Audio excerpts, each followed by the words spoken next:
നമ്മൾക്ക് നമ്മുടെ ജീവിത കാലാവസ്ഥകൾ നമുക്കറിയാം, അതിങ്ങനെ മാറിക്കൊണ്ടേയിരിക്കുമല്ലേ. ജീവിത കാലാവസ്ഥകൾ, നമ്മുടെ മനസ്സിൻ്റെ കാലാവസ്ഥകൾ അതിങ്ങനെ സ്റ്റാറ്റിക്കായിട്ട് നിൽക്കത്തില്ല ഒരിക്കലും. ഇന്ന് നമുക്ക് സന്തോഷമാണെങ്കിൽ നാളെ ഉത്കണ്ഠ, മറ്റന്നാൾ ഭയം, ഇങ്ങനെ ജീവിത കാലാവസ്ഥകൾ ഇങ്ങനെ മാറിക്കൊണ്ടിരിക്കും. ജീവിതത്തിൻ്റെ രൂപഭാവങ്ങൾ മാറിക്കൊണ്ടിരിക്കും. 1 Corinthians 7:31. എന്തെന്നാൽ ഈ ലോകത്തിന്റെ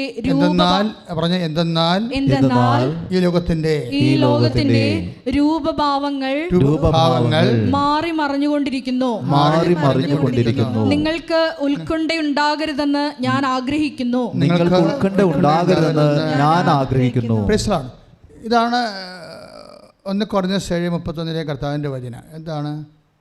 ഞാൻ വേറൊരു വചനം കുറിച്ച് ഓർത്തപ്പോഴാണ് നിങ്ങളെ പ്രാർത്ഥിക്കുമ്പോൾ ഞാൻ പ്രാർത്ഥിച്ചത് മുഴുവനും ഈ ധ്യാനത്തിന് അടയാളം കിട്ടണമേ എന്നാണ് പ്രാർത്ഥിച്ചത്. ഒത്തിരി കാര്യങ്ങൾ നമ്മൾ മധ്യസ്ഥ പ്രാർത്ഥനയെ വെച്ചായിരുന്നു അല്ലേ. ഇതിൻ്റെ ഉടമ്പടി പ്രാർത്ഥനയുടെ മധ്യസ്ഥ പ്രാർത്ഥന, പ്രത്യക്ഷീകരണ പ്രാർത്ഥനയിൽ വെച്ച്. അപ്പോൾ ഞാൻ നിയോഗം വെച്ചത്, നിങ്ങളെ നിയോഗം വെക്കാൻ പറഞ്ഞപ്പോൾ നിങ്ങൾ ഉടമ്പടിയിൽ വെച്ചിരിക്കുന്ന നിയോഗങ്ങളാണ് വെക്കേണ്ടത് അവിടെ ആ സമയത്ത്. അല്ലെങ്കിൽ ഉടമ്പടി ചെയ്യാൻ പോകുന്ന ഉടമ്പടിയിൽ വെക്കേണ്ട നിയോഗങ്ങളാണ് പ്രത്യക്ഷീകരണ പ്രാർത്ഥനയുടെ സമയത്ത് വെക്കേണ്ടത്. അപ്പോൾ ഞാൻ നിയോഗം വെച്ചത്, ഈ ധ്യാനത്തിൽ കർത്താവ് സംസാരിക്കണമേ, ഞങ്ങൾക്ക് അടയാളങ്ങൾ നൽകണമേ എന്നാണ് ഞാൻ വെച്ചത്. അപ്പോൾ കർത്താവ് എനിക്ക് തന്ന വചനം എന്താണ്? രൂപഭാവങ്ങൾ മാറിക്കൊണ്ടിരിക്കും. ഇപ്പോൾ ഇവിടെ തന്നെ ഇരിക്കുന്ന ആൾക്കാർ ഒരു 300 ആൾക്കാരുണ്ടെങ്കിൽ, അല്ലെങ്കിൽ ഓൺലൈനിൽ ചിലപ്പോൾ ഒരു 40,000 ആൾക്കാർ ഇതിൽ പങ്കെടുക്കുന്നുണ്ടെങ്കിൽ അവർക്കെല്ലാം ഒരാൾക്ക് ശൈത്യം, ഒരാൾക്ക് വർഷം, ഒരാൾക്ക് വേനൽ, അങ്ങനെ വ്യത്യസ്തമായ കാലാവസ്ഥയാണ് അല്ലേ. ഒരു 40,000 ആൾക്കാർ ഉണ്ട് ഈ ധ്യാനം കൂടുന്നുണ്ടെങ്കിൽ 40,000 ആൾക്കാർക്കും വ്യത്യസ്തങ്ങളായ കാലാവസ്ഥകളാണ്. ചിലർക്ക് ഭയം, രോഗത്തിൻ്റെ ഭയം, ചിലർക്ക് കടത്തിൻ്റെ ഭയം, ചിലർക്ക് ഉത്കണ്ഠ, വിവാഹം ഒക്കുന്നില്ലല്ലോ, ജോലി കിട്ടുന്നില്ലല്ലോ, പരീക്ഷ തോറ്റു പോകുന്നല്ലോ എന്നുള്ള ഉത്കണ്ഠ, തോറ്റ പരീക്ഷയെക്കുറിച്ച് ചിലർക്ക് നിരാശ, ചിലർക്ക് ജോലി കിട്ടാത്തതിൻ്റെ ആകുലത, ഇങ്ങനെ വ്യത്യസ്തമായ കാലാവസ്ഥകളാണ്. അതാണ് 1 കൊറിന്ത്യൻസിൻ്റെ 7:31. ലോകത്തിൻ്റെ രൂപഭാവങ്ങൾ മാറിക്കൊണ്ടിരിക്കും. അത് ഇന്ന് ഉൾക്കണ്ടെങ്കിൽ നാളെ സന്തോഷം, മറ്റന്നാൾ പ്രത്യാശ, ഇങ്ങനെ പോകും. പക്ഷേ എങ്കിലും നിങ്ങൾ എന്ത് ചെയ്യണം? നിങ്ങൾ ഉത്കണ്ഠാകുലരായിരിക്കരുതെന്നാണ് ഞാൻ ആഗ്രഹിക്കുന്നത്. ആരാഗ്രഹിക്കുന്നത്? വിശുദ്ധ പൗലോസ് അപ്പോസ്തലനിലൂടെ പ്രവർത്തിച്ച പരിശുദ്ധാത്മാവ് ആഗ്രഹിക്കുന്നത്. അത് പരിശുദ്ധാത്മാവിൻ്റെ ആഗ്രഹമാണ്, അല്ലാതെ പൗലോസിൻ്റെ ആഗ്രഹമല്ല. വചനം എഴുതുമ്പോഴേ നമുക്കറിയാമല്ല, പൗലോസൊക്കെ ഒരു ചോക്ക് മാത്രമാണ് എഴുതുന്നത്. ആരാ? അധ്യാപകനായ പരിശുദ്ധാത്മാവാണ് എഴുതുന്നത്. അപ്പോൾ പരിശുദ്ധാത്മാവിൻ്റെ ആഗ്രഹമാണ് എന്താണ്? What may be the present situation, you must not get anxious. എന്താണ് സിറ്റുവേഷൻ എങ്കിലും നിങ്ങൾ ആങ്ഷ്യസ് ആകരുത്. പ്രാർത്ഥികർത്താവേ, അങ്ങയുടെ ആത്മാവിന്റെ അന്തഃപ്രേരണ അനുസരിച്ചുകൊണ്ട് ഞങ്ങളുടെ ജീവിത സാഹചര്യവും അതിന്റെ കാലാവസ്ഥയോ എന്ത് തന്നെയായാലും ഞങ്ങൾ കർത്താവിൽ സന്തോഷിക്കുവാൻ ഞങ്ങൾക്ക് അഭിഷേകം നൽകണമേ. ഞങ്ങൾ കർത്താവിൽ സന്തോഷിക്കുവാൻ ഞങ്ങൾക്ക് അഭിഷേകം നൽകണമേ. യേശുവേ ആരാധന, ഹല്ലേലൂയ, യേശുവേ ആരാധന, തുല്യം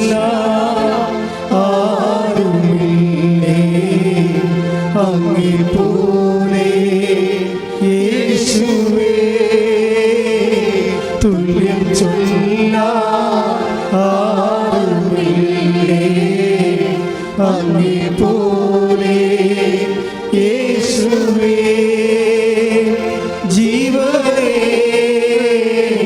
സ്വന്തമേ,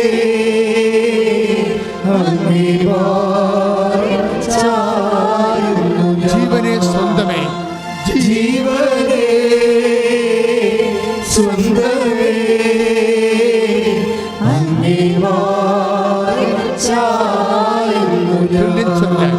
തുല്യം ചൊല്ല ആരുമില്ലേ അങ്ങേ പോലെ യേശു.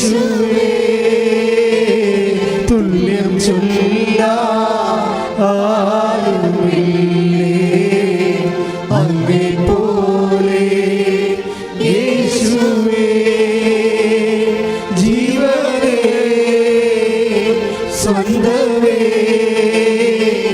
അങ്ങേ വാഴ്ചായിരുന്നു ഞാൻ.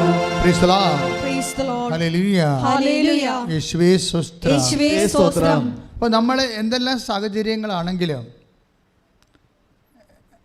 അതിൽ നിങ്ങൾ സന്തോഷിക്കണമെന്ന് പറയുന്നത് ഒരു ആശയപരമായ ഒരു ഗിമിക്കൊന്നുമല്ല. അത് നിങ്ങൾ അതിൽ വളരെ പ്രായോഗികമായി നിങ്ങളിവിടെ ഇരിക്കുമ്പോൾ നിങ്ങൾ ഇരിക്കേണ്ടത് എവിടെയാണ്?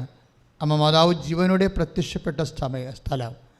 കർത്താവ് അന്നും ഇതുപോലെ ദിവ്യകാരുണ്യം ജ്വലിച്ചു നിൽക്കുന്ന ഒരു സമയത്താണ് അമ്മ ഈ സിൽവർ ഗ്രേയിൽ സമയഘടികാരം ചാർത്തി നെഞ്ചിൽ ചാർത്തി ഇവിടെ പ്രത്യക്ഷപ്പെട്ടത്. അപ്പോൾ ഈ അന്ന് മുതൽ ഈ അൾത്താറയിലെ 10,000-കണക്കിന് മനുഷ്യർ ദൈവത്തെ കണ്ടിട്ടുണ്ട്. അങ്ങനെ അവരുടെ കണ്ണീരിൻ്റെ കാലത്ത് ദൈവത്തെ കണ്ട് it is A proved forum. ഒരു ദൈവം തൻ്റെ അടയാളങ്ങൾ സ്ഥിരീകരിച്ച ഒരു വേദിയിലാണ് നമ്മളായിരിക്കുന്നത്. കൈ എട്ടിച്ച് കർത്താവിനെ ശ്രദ്ധിക്കട്ടെ.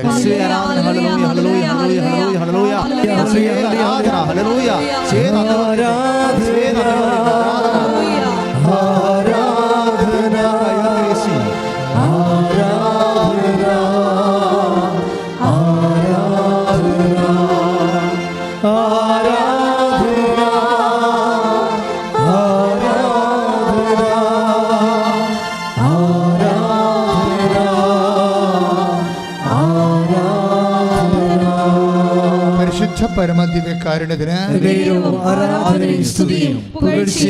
പരിശുദ്ധ പരമദിവ്യകാരുണ്യത്തിന്. അപ്പോൾ സിറ്റുവേഷൻ എന്തായാലും നമ്മൾ ഒരു പ്രത്യാശയുടെ മുഖതാവിലാണ് ഇരിക്കുന്നത്. അതുകൊണ്ട് തന്നെ എന്ത് ചെയ്യണം? നമ്മൾ സന്തോഷത്തോടെ ഇരിക്കണം. കടമായാലും രോഗമായാലും ക്യാൻസർ 4th സ്റ്റേജ് ആയാലും ബിൽഡ്രൂവിന് ഓവറായി കരൾ ഇപ്പോൾ വളരെ മോശം കണ്ടീഷനായാലും നിങ്ങളോട് അത് കർത്താവിൻ്റെ ഇഷ്ടമാണ്. എന്താണ്? നിങ്ങൾ കർത്താവിൻ്റെ തിരുസന്നിധിയിൽ സന്തോഷത്തോടെ ഇരിക്കണം.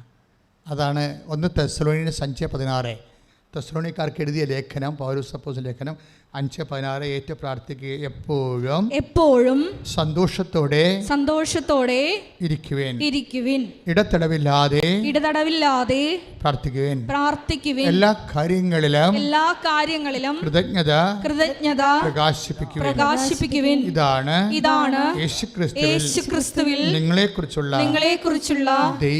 ദൈവഹിതം. അതായത് സന്തോഷത്തോടെ ഇരുന്നില്ലേ ഒരു കുഴപ്പമുണ്ട്. അപ്പം പൗലോസിലൂടെയാണ് പരിശുദ്ധാത്മാവ് പറഞ്ഞത്, നിങ്ങൾ ഏത് കാലാവസ്ഥയിലും രോഗത്തിൻ്റെ രൂപഭാവങ്ങൾ മാറിക്കൊണ്ടിരിക്കും, പക്ഷേ നിങ്ങൾ സന്തോഷത്തോടെ ഇരിക്കാൻ ആകുലരാകരുത് എന്ന് പറഞ്ഞത് ആരാണ്? പൗലോസിലൂടെ പരിശുദ്ധാത്മാവാണ് പറഞ്ഞത്. പക്ഷേ നമ്മൾ ഈ ആരാധനയിലൊക്കെ ഇരിക്കുമ്പോൾ ആ വിഷയം ഒന്ന് ടാർഗറ്റ്, നിങ്ങൾ കടങ്ങളല്ല ടാർഗറ്റ് ചെയ്യേണ്ടത്.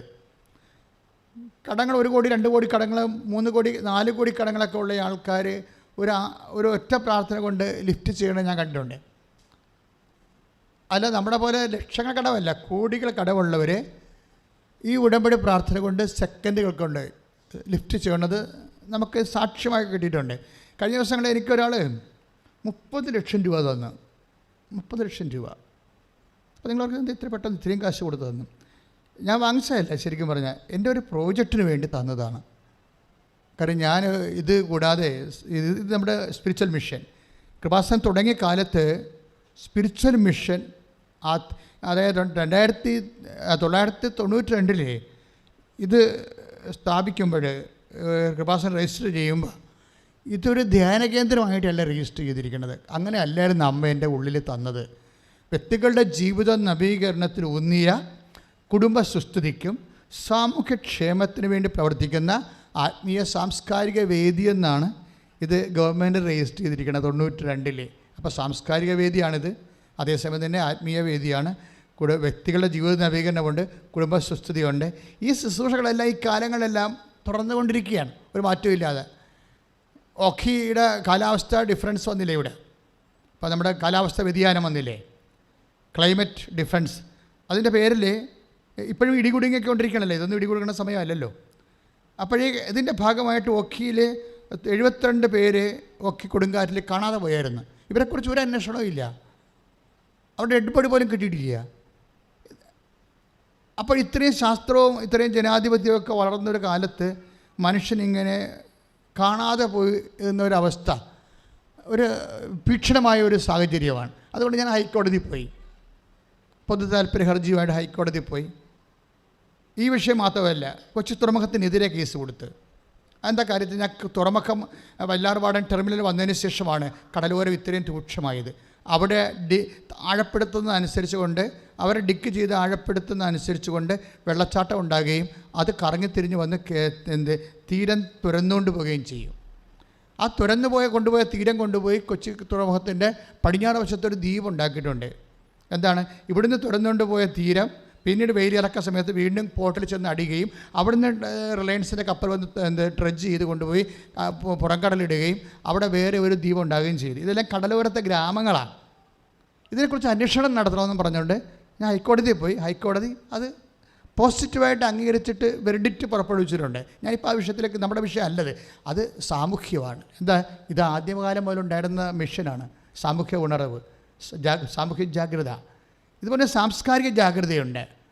അത് സഭയുടെ സാംസ്കാരിക കലാപകേന്ദ്രങ്ങൾ നശിച്ചു പോയിക്കൊണ്ടിരിക്കുന്ന പുത്തമ്പാനം, അമ്മാനം, ദേവാസ്തവളി, പിച്ചപ്പാട്ട്, എണ്ണായിപ്പാട്ട്, ചവിട്ടുനാടകം, ഇങ്ങനെ 9ഓളം കലാരൂപങ്ങൾ മണ്ണടഞ്ഞു പോയിട്ടുണ്ട്. അതെല്ലാം തിരിച്ചു കൊണ്ടുവരാൻ അമ്മ അന്ന് പറഞ്ഞതാണ്. അതുകൊണ്ട് അതിന് വേണ്ടി കൂടിയാണ് ഈ പ്രസ്ഥാനം ഉണ്ടാക്കിയത്. അതുകൊണ്ട് ഇതിനു വേണ്ടി ഒരു ഫ്ലോ സ്കൂൾ ചെയ്യാവുന്നതുണ്ട്. ഇപ്പോൾ പണിതുകൊണ്ടിരിക്കുകയാണ് കടലോരത്ത്. എറണാകുളത്തിൻ്റെയും ആലപ്പുഴയുടെയും ജില്ലയുടെ അതിർത്തിയിൽ ഒരു കേരള കോസ്റ്റൽ ഫ്ലോ സ്കൂള്. അപ്പോൾ അതിനകത്ത്, ആ കെട്ടിടത്തിൻ്റെ അകത്ത് ഒരാൾ താമസിക്കുന്നുണ്ട്. അയാളെ ഒന്ന് മാറ്റി താമസിപ്പിക്കാനാണ് ഞാൻ ഈ 30 ലക്ഷം രൂപ എനിക്ക് തന്നത്. വെറുതെ തന്നതല്ല.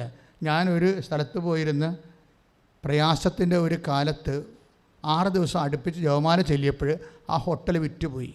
അയാൾക്ക് 3-4 കോടി കടം ഉണ്ടായിരുന്നു. 4 കോടി കടത്തിൻ്റെ ഇൻട്രസ്റ്റ് ഉണ്ടായിരുന്നു. അപ്പോൾ എനിക്ക് കോവിഡ് വന്ന്, അപ്പോൾ ഞാൻ ക്വാറൻറ്റൈനിൽ പോയതാണ്. ക്വാറൻറ്റൈൻ ചെന്ന് ആ ഹോട്ടലിൽ പോയിരുന്ന് പ്രാർത്ഥിച്ചപ്പോൾ ആ ഹോട്ടൽ 6 ദിവസം കൊണ്ട് വിറ്റുപോയി. അപ്പോൾ ഞാൻ പറഞ്ഞതിൻ്റെ അർത്ഥം എന്താ, 12 കൊല്ലമായിട്ട് വിറ്റുപോകാത്ത ഹോട്ടലാണ്. അത് വിറ്റുപോയപ്പോൾ എന്നോട് ചോദിച്ച്, അച്ഛന് എന്താ വേണ്ടതെന്ന് ചോദിച്ചു. ഞാൻ പറഞ്ഞു, എനിക്ക് ആ ആളെ ഒന്ന് മാറ്റി താമസിക്കണം. ഭർത്താവിന് 70 വയസ്സുണ്ട്, ഭാര്യയ്ക്ക് 65 വയസ്സുണ്ട്, ഒരു മകനുണ്ട്. എങ്കിലും ആ പ്രായമുള്ള മനുഷ്യനെ നമ്മൾ അവിടെ നിന്ന് ഇറക്കി വിടുമ്പോൾ അയാൾക്ക് ജീവിക്കാനുള്ള മുഖം മുഴുവൻ കൊടുക്കണം. നല്ല ഒരു ചെറിയ വീട്ടിൽ അയാൾ താമസിക്കുന്നത് ഒക്കെ നല്ലൊരു വീട് വെച്ച് കൊടുക്കണം, വാർത്ത വീട് വെച്ച് കൊടുക്കണം. പിന്നെ അയാൾക്ക് അത് കഴിഞ്ഞിട്ട് സ്ഥലം വാങ്ങിച്ചു കൊടുക്കണം, വേറെ സ്ഥലം വാങ്ങിക്കണം. അയാൾക്ക് ജീവിക്കാനുള്ള മാർഗ്ഗം കാണിച്ചു കൊടുക്കണം. പിന്നെ എക്സ്ട്രാ ആയിട്ട് മണി കൊടുക്കണം, 5 ലക്ഷം രൂപ എക്സ്ട്രാ കൊടുക്കണം. കാര്യം ഇപ്പോൾ അയാൾക്ക് അങ്കലാപ്പില്ലല്ലോ. 70 വയസ്സുള്ളൊരു മനുഷ്യനാണ്. അയാൾ അവിടെ നിന്ന് പോകുമ്പോൾ അയാൾക്ക് അങ്കലാപ്പില്ല. നല്ല വീട്ടിൽ താമസിക്കാൻ അയാൾക്ക് നല്ല റോഡ് സൈഡിൽ തന്നെ ഞങ്ങൾ സ്ഥലം വാങ്ങിച്ചു. അപ്പോൾ തന്നെ മേടിച്ചു, റോഡ് സൈഡിൽ തന്നെ വാങ്ങിച്ചു. അപ്പോൾ തന്നെ വീടിനെ നിശ്ചയമായി വീടിനെ ഏൽപ്പിക്കാനുള്ള കോൺട്രാക്ടറിനെ ഏൽപ്പിച്ചു. ഇനി അത് തീരുമ്പോൾ 5 ലക്ഷം രൂപയൊക്കെ കൊടുക്കും. ഇതൊക്കെ നമുക്ക് ഈ നടക്കുന്ന പ്രോജക്റ്റുകളെല്ലാം ചുമ്മാ ഒരു ഉടമ്പടിയിലും ജപമാലയും തീരണതാണ്. ഇതാണ് സന്തോഷത്തോടെ ഇരിക്കാൻ പറഞ്ഞതിൻ്റെ കാരണം. അതായത് 12 കൊല്ലമായി ഹോട്ടൽ വിൽക്കണില്ല. അതിൻ്റെ പലിശ എന്ന് പറഞ്ഞാൽ 40,000 രൂപ വെച്ച് വരും ഒരു മാസം. ഏറ്റവും കുറഞ്ഞ പലിശയാണ്. ഓടിയായ കാരണം പലിശ കുറവാണ്. അയാൾ ബിസിനസ് മാൻ ആയത് കാരണം പലിശ കുറവാണ്. അപ്പോൾ എങ്കിലും ഇത് തന്നെ കൂടി കൊടുക്കണക്കിന് രൂപ പലിശയായിട്ടുണ്ട്. അപ്പോൾ ഒരു കാര്യത്തിനും തീരുമാനം ഇല്ലെന്നൊന്നും വിചാരിക്കരുത്. എന്താ കാര്യം, നീ ദൈവത്തിൻ്റെ തിരുസന്നിധി ഇരിക്കണം. എന്നെപ്പോലെ തന്നെ പ്രാർത്ഥിക്കുന്ന ഒരാളാണ് അങ്ങേര്. അപ്പോൾ അതുകൊണ്ട് നമ്മൾ ഞാനും നിങ്ങളും പ്രാർത്ഥിക്കുകയാണെങ്കിൽ തീർച്ചയായിട്ടും നിങ്ങളുടെ വിഷയത്തിനെല്ലാം, എന്ത് വിഷയമായാലും, ചീഞ്ഞ കേസായാലും, ഈ ആധ്യാത്മികയുടെ അടിസ്ഥാനത്തിൽ അമ്മ മാതാവ് ജീവനോടെ പ്രത്യക്ഷപ്പെട്ട് നിത്യം ആരാധന നടത്തുന്ന ഈ ആധ്യാത്മികത, ഉടമ്പടി ആധ്യാത്മികത അടിസ്ഥാനത്തിൽ നിങ്ങളുടെ ജീവിതകാര്യത്തിന് തീരുമാനം ഉണ്ടാകും. ഇന്ന് അല്ലെങ്കിൽ ഏറ്റവും അടുത്ത ദിവസങ്ങളിൽ. സ്തുതിക്കട്ടെ. ഹല്ലേലൂയ. യേശു സ്തോത്രം. ഹല്ലേലൂയ. ഹല്ലേലൂയ. ഹല്ലേലൂയ. ഹല്ലേലൂയ. മഹത്വം. ആരാധന. ഹല്ലേലൂയ. ഹല്ലേലൂയ. യേശുവേ നന്ദി. ഹല്ലേലൂയ. ഹല്ലേലൂയ.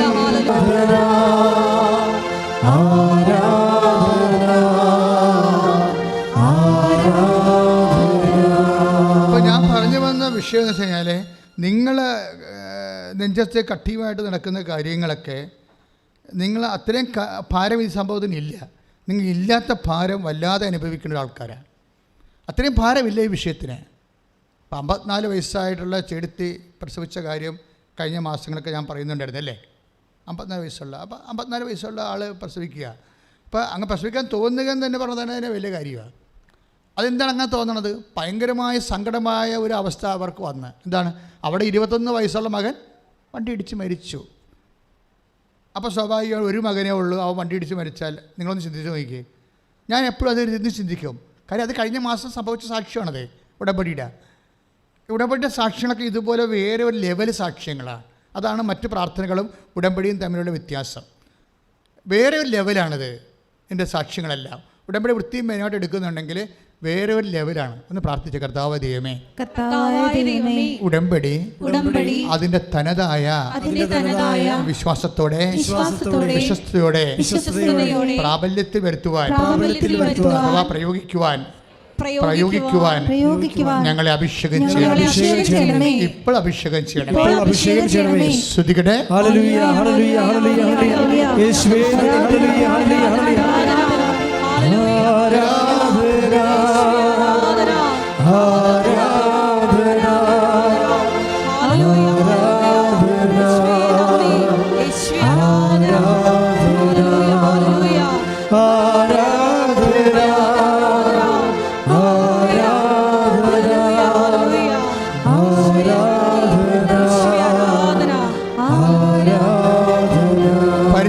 പരമദിവ്യകാരുണ്യത്തിന് പരിശുദ്ധ പരമദിവ്യകാരുണ്യത്തിന് പരിശുദ്ധ പരമദിവ്യകാരുണ്യത്തിന്. എൻ്റെ പ്രിയപ്പെട്ടവരെ, വിശ്വാസം ഉണ്ടായിട്ട് വലിയ പ്രയോജനമൊന്നുമില്ല. ഞാൻ 21 ലക്ഷത്തോളം ആൾക്കാരെ കൗൺസിൽ ചെയ്തിട്ടുള്ളത് ഞാൻ എപ്പോഴും പറയും. അത് നിങ്ങൾക്ക് എൻ്റെ കാര്യങ്ങൾ മനസ്സിലാക്കാൻ വേണ്ടി പറയണതാണ്. പക്ഷേ എങ്കിലും ഇപ്പോഴും ഞാൻ പറഞ്ഞ വിശ്വാസം ഉള്ളത് കൊണ്ട് മാത്രം വലിയ കാര്യങ്ങളൊന്നുമില്ല. നമ്മളെ ഗതി പിടിക്കാത്തതിൻ്റെ കാരണം ഈ വിശ്വാസം മാത്രം പ്രയോഗിക്കുന്ന കൊണ്ടാണ്. പറഞ്ഞാൽ മനസ്സിലായില്ലേ? നിങ്ങളവർക്കും വിശ്വാസമല്ലേ എല്ലാം? വിശ്വാസം ഒരു പുല്ലുമല്ല. നമ്മളൊക്കെ പരസ്യം വരെ കണ്ടില്ല, വിശ്വാസമല്ലേ എല്ലാം. വിശ്വാസം ഒരു പുല്ലുമല്ല. വിശ്വാസം മെയിൻറ്റെയിൻ ചെയ്തില്ലെങ്കിൽ നമ്മൾ പണി മേടിക്കും. വിശ്വാസം കൊണ്ട് ഹെവി ഡ്യൂട്ടി എടുക്കാൻ വലിയ പാടാണ്. വിശ്വാസമല്ല വിഷയം. ഉടമ്പടി വരുമ്പോൾ നമ്മളെപ്പോഴും ശ്രദ്ധിക്കേണ്ടത് വിശ്വസ്തതയാണ്. ഫിഡേലിറ്റി, ഫെയ്ത്ത് അല്ല, ഫിഡേലിറ്റി. ഇത് നിങ്ങൾ അറിഞ്ഞില്ലെങ്കിൽ നമ്മളെല്ലാ കാര്യങ്ങളും ഇങ്ങനെ ABCD വിശ്വാസിയായിട്ടിരിക്കും. അങ്ങനെ മരിക്കുകയും ചെയ്യും. ചെറിയ ചെറിയ കാര്യങ്ങളൊക്കെ നടന്ന് മരിക്കും. വിശ്വാസം എന്ന് പറഞ്ഞാൽ എന്താണ്? വലിയ കാര്യങ്ങൾ ചെയ്യുന്നതാണ്. മറിയത്തിൻ്റെ ആധ്യാത്മികത എന്താ പറയണത്? ഇപ്പോൾ 1:49 ശ്രുതികട്ടെ.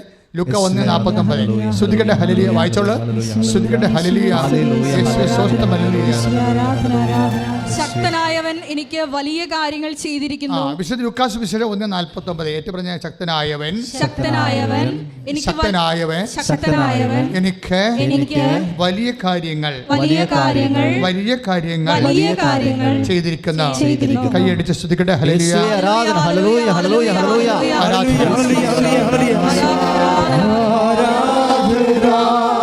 കൈവീശിക്കൊണ്ട്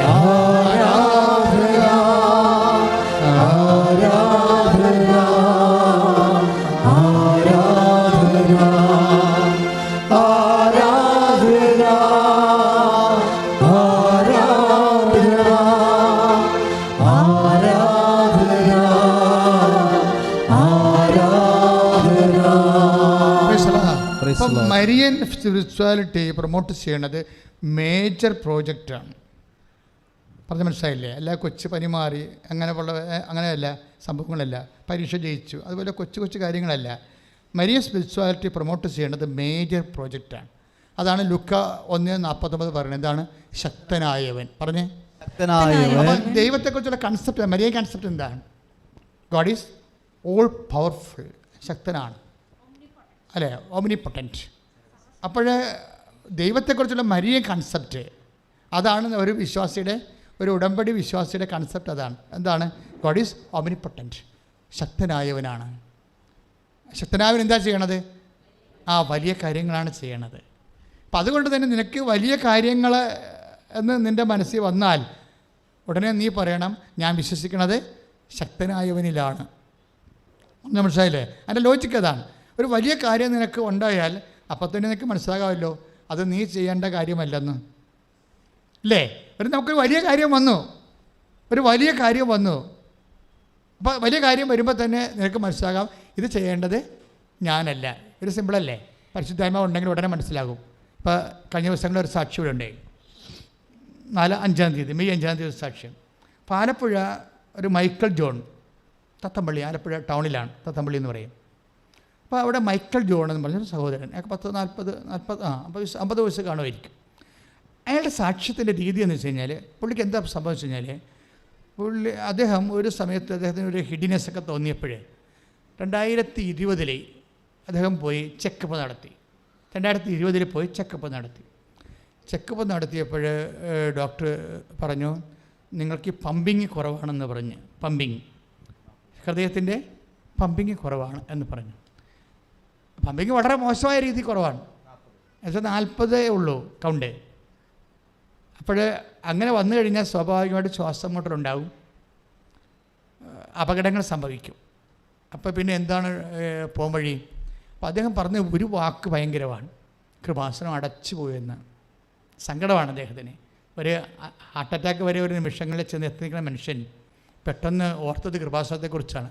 പക്ഷേ കൃപാസനം അന്ന് അടച്ചു പോയെന്ന്. എന്താ കാര്യം? കോവിഡ് ആയത് കാരണം ഗവൺമെൻറ് അടപ്പിച്ചില്ല വന്ന്, അപ്പോൾ അതുകൊണ്ട് അടച്ചു പോയി. പക്ഷേ എന്നിട്ട് പിന്നെ അദ്ദേഹം പറയണേ, അടച്ചു പോയെങ്കിലും ഞാൻ ഓൺലൈൻ ഉടമ്പടി തുടങ്ങിയത് വലിയ ആശ്വാസമായി. ഞാൻ ഓൺലൈൻ ഉടമ്പടി എടുത്തെന്ന്. ഓൺലൈൻ ഉടമ്പടി ഇപ്പോൾ ഈ ആഴ്ചയിലൊക്കെ ഒത്തിരി പേര് സാക്ഷ്യം പറയുന്നുണ്ട് ഓൺലൈൻ ഉടമ്പടിയുടെ. അതായത് അമ്മ ഇതെല്ലാം പ്രൊമോട്ട് ചെയ്യുന്നുണ്ട്, എവരിത്തിങ്.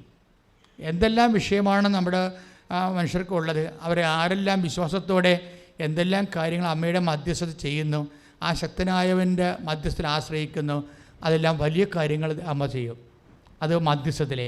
അപ്പോൾ ഈ ഓൺലൈൻ ഉടമ്പടി ചെയ്തതിന് ശേഷം ഇയാൾക്ക് എന്താ കിട്ടിയെന്ന് വെച്ചാൽ സർവൈവിങ് കിട്ടി. ആ 40 ഡിഗ്രി ആണെങ്കിലും കൗണ്ടേ ഉള്ളെങ്കിലും സർവൈവിങ് കിട്ടി, നിലനിൽപ്പ് കിട്ടി. നിലനിൽപ്പ് വലിയൊരു കാര്യമാണേ. ഇപ്പം ഞാനിവിടെ കിഡ്നി രോഗികളെല്ലാം പ്രാർത്ഥിക്കും. എനിക്ക് എന്താ കിഡ്നി രോഗികളെ പ്രാർത്ഥിക്കണത്? ക്രിയാറ്റിൻ ബ്ലോക്ക് ചെയ്യാനും പ്രാർത്ഥിക്കുന്നതാണത്, അല്ലേ? എന്താ കാര്യം വെച്ച് കഴിഞ്ഞാൽ, ഇപ്പോൾ ക്രിയാറ്റിൻ കുറഞ്ഞ് അതിൻ്റെ ഫിൽറ്ററിങ് കപ്പാസിറ്റി, അതായത് പ്രാർത്ഥിച്ച് കൺട്രോൾ ചെയ്യാൻ വേണ്ടിയാണ് കിഡ്നി രോഗികളുടെ നടുവിൽ കൈവച്ച് പ്രാർത്ഥിക്കുന്നത്, 2 കിഡ്നിയെ മുട്ടിച്ച് പ്രാർത്ഥിക്കുന്നത്. എന്തിനാണ്? അപ്പോൾ അതുകൊണ്ട് എത്ര പേരാണ് അങ്ങനെ സാക്ഷ്യം പറഞ്ഞിരിക്കുന്നത്? എനിക്ക് തന്നെ ക്രിയാറ്റിൻ കൂടുതലായിരുന്നു. ഞാനിവിടെ ഇവിടെ തൈലമൊക്കെ ആയിട്ട് പ്രാർത്ഥിക്കാൻ ടെൻഷനായിരുന്നു. ഇടവകയും നോക്കണം, ഇതും നോക്കണം, ഓട്ടോ ആണ്, പലതും നീ പറഞ്ഞാൽ എന്തെല്ലാം തരം മിഷനാണ്. കർത്താവ് തന്ന എല്ലാ മിഷനോടും ഞാൻ സന്തോഷത്തോടെ യേസ് പറഞ്ഞിട്ടുണ്ട്. അതിന് പലയിടത്തും ഞാൻ ഞെരുങ്ങിയിട്ടുണ്ട്. അതിൻ്റെ പേരിൽ പ്രഷർ വന്നിട്ടുണ്ട്, അതിൻ്റെ പേരിൽ ക്രിയാറ്റിൻ കൂടിയുണ്ട്. പക്ഷേ എന്താ പ്രശ്നം? പ്രാർത്ഥിച്ച് ഇതിനെല്ലാം കൺട്രോൾ ചെയ്യും. എല്ലാത്തിനെയും എന്ത് വിഷയമാണെങ്കിലും പ്രാർത്ഥിച്ച് ഹൃദയമായാലും ഹാർട്ടായാലും ബിൽഡ്രൂവിനായാലും കരളായാലും പ്രാർത്ഥിച്ചാൽ കൺട്രോൾ ചെയ്യാൻ പറ്റും. എന്താ കാര്യം? നമ്മൾ യേശുവിൻ്റെ നാമത്തിലാണ് പ്രാർത്ഥിക്കുന്നത്. കാര്യം എന്താണ്? ദൈവം സമസ്തവും. 1 കൊറിന്ത്യർ 15:26 എന്താ പറയണത്? ദൈവം സമസ്തവും എന്ന് പറഞ്ഞേ. ദൈവം സമസ്തവും അവന്റെ പാദത്തിന്റെ കീഴിലാക്കിയിരിക്കുന്നു. അതിനകത്ത് എല്ലാം ഉണ്ട്. 1 കൊറിന്ത്യർ 15:26 ദൈവം സമസ്തവും എന്ന് പറഞ്ഞ് ദൈവം സമസ്തവും അവന്റെ പാദത്തിന്റെ കീഴിലാക്കിയിരിക്കുന്നു. ആ വചനത്തിൽ പറഞ്ഞ നിങ്ങള് ദൈവം സമസ്തവും അവന്റെ പാദത്തിന്റെ കീഴിലാക്കിയിരിക്കുന്നു. അപ്പോഴേ 27 ഒന്ന് ശ്രദ്ധിക്കട്ടെ. ഹല്ലേലൂയ. 1 കൊരിന്ത്യർ 15:27 1 കൊരിന്ത്യർ 15:27 വായിച്ചോളൂ. ദൈവം സമസ്തവും അധീനമാക്കി തൻ്റെ പാദത്തിന് കീഴാക്കിയിരിക്കുന്നു. Praise the Lord. അതാണ് പ്രശ്നം. അതായത് ചങ്കായാലും കരളായാലും കിഡ്നിയായാലും ജപ്തിയായാലും നോട്ടീസായാലും കേസായാലും കടമായാലും സമസ്തവും എന്നാണ് പറഞ്ഞിരിക്കുന്നത്. ദൈവം സമസ്തവും. ആ ഒരു ബോധം ഉണ്ടാകണം. യേശു ആകുന്ന ഒറ്റ നാമത്തിൻ്റെ താഴെയാണ് ദൈവം സമസ്തമാക്കി തീർത്തിരിക്കുന്നത്. യേശു ക്രിസ്തുവിൻ്റെ ദൈവത്തിന് ഇല്ലാതിരുന്നൊരു സംഭവം ഉണ്ടായിരുന്നു. സമസ്തം വരത്തില്ലായിരുന്നു. യേശുക്രിസ്തു മനുഷ്യാവതാരം ചെയ്യാതിരുന്നെങ്കിൽ ഈ സമസ്തമൊന്നും കൊണ്ടും വരത്തില്ല. എന്താ കാര്യം? ദൈവത്തിന് വേദനയില്ലല്ലോ. അപ്പം സമസ്തം പറയാൻ പറ്റത്തില്ല. മനുഷ്യന് വേദന മാത്രമല്ലേ ഉള്ളൂ. ഈ മനുഷ്യാവതാരത്തിൻ്റെ രഹസ്യം, അതിൻ്റെ ഉദ്ദേശം എന്താണ്? പാപമൊന്നുമല്ല. പാപം ഒരു സെക്കൻഡറി ആയിട്ടുള്ള ഇതാണ്. പക്ഷേ മനുഷ്യനോട് സാരൂപ്യപ്പെടുക, മനുഷ്യനോട് ഐക്യദാർഢ്യം പ്രവർത്തിക്കുക, അതിൻ്റെ പേരിലാണ് ദൈവം മനുഷ്യനായി. അതല്ലേ അവൻ നമ്മുടെ വേദനകളാണ് ചുമന്നത്. അവൻ നമ്മുടെ പാപങ്ങൾക്ക് വേണ്ടി അവൻ ക്ഷതമേൽപ്പിക്കപ്പെട്ടു എന്നൊക്കെ ഈശോയെക്കുറിച്ച് പറഞ്ഞില്ലേ 53:7 ഐസിയ സ്തുതിക്കട്ടെ സ്തുതിക്കട്ടെ. ഹല്ലേലൂയ, ഹല്ലേലൂയ, ഹല്ലേലൂയ, ഐസിയ 53:7 വായിച്ചോളൂ. ഹല്ലേലൂയ, ഹല്ലേലൂയ, ഹല്ലേലൂയ. യേശുവേ ആരാധന, ആരാധന, അവൻ ഹല്ലേലൂയ. മർദ്ദിക്കപ്പെടുകയും പീഡിപ്പിക്കപ്പെടുകയും ചെയ്തു. എന്ന് പറഞ്ഞ് അവൻ മർദ്ദിക്കപ്പെടുകയും അവൻ മർദ്ദിക്കപ്പെടുകയും പീഡിപ്പിക്കപ്പെടുകയും ചെയ്തു. പീഡിപ്പിക്കപ്പെടുകയും ചെയ്തു. എങ്കിലും അവൻ ഉരിയാടിയില്ല. എങ്കിലും അവൻ ഉരിയാടിയില്ല. കൊല്ലാൻ കൊണ്ടുപോകുന്ന കുഞ്ഞാടിനെ പോലെയും കൊല്ലാൻ കൊണ്ടുപോകുന്ന കുഞ്ഞാടിനെ പോലെയും രോമം കത്രിക്കുന്നവരുടെയും മുമ്പിൽ നിൽക്കുന്ന ചെമ്മരിയാടിനെ പോലെയും രോമൻ കത്തിരിക്കുന്നവരുടെ മുമ്പിൽ നിൽക്കുന്ന ചെമ്മരിയാടിനെ പോലെയും അവൻ മൗനം പാലിച്ചു. അവൻ മൗനം പാലിച്ചു. ഏശയ്യ 53:5 നമ്മുടെ അതിക്രമങ്ങൾക്ക് വേണ്ടി അവൻ മുറിവേൽപ്പിക്കപ്പെട്ടു, നമ്മുടെ അകൃത്യങ്ങൾക്ക് വേണ്ടി ക്ഷതമേൽപ്പിക്കപ്പെട്ടു. Praise the Lord. Praise the Lord. അതായത് നമ്മുടെ ഭാരങ്ങളും നമ്മുടെ അതിക്രമങ്ങളും എല്ലാം അവൻ ഒരു കുരിശായി മുൾക്കിരീടമായി സ്വന്തം ശരീരത്തിൽ ഏറ്റെടുത്തപ്പോഴാണ് സമസ്തത്തിൻ്റെ എന്നിട്ടാണ് അവൻ ഉയർത്തെഴുന്നേറ്റിരിക്കുന്നത്. അതുകൊണ്ടാണ് ഈ സമസ്തം വരണത്. അതിൻ്റെ തന്നെ ക്യാൻസറും എല്ലാ സംഭവവും വരണത്. അതായത് മനുഷ്യൻ ഇന്ന് അനുഭവിക്കുന്ന എല്ലാത്തിനും പരിഹാരം ആരാണ്? യേശുവാണ്. അതാണ് യേശു എല്ലാമാണെന്ന് പൗലോസ് പറയണത്. കൊളോസ്യസ് 3:11 ഏറ്റു പറഞ്ഞേ. കൊളോസ്യൻസ് 3:11 ആ, യേശുക്രിസ്തു എല്ലാമാണ്, യേശുക്രിസ്തു എല്ലാമാണ്, എല്ലാവരിലുമാണ്.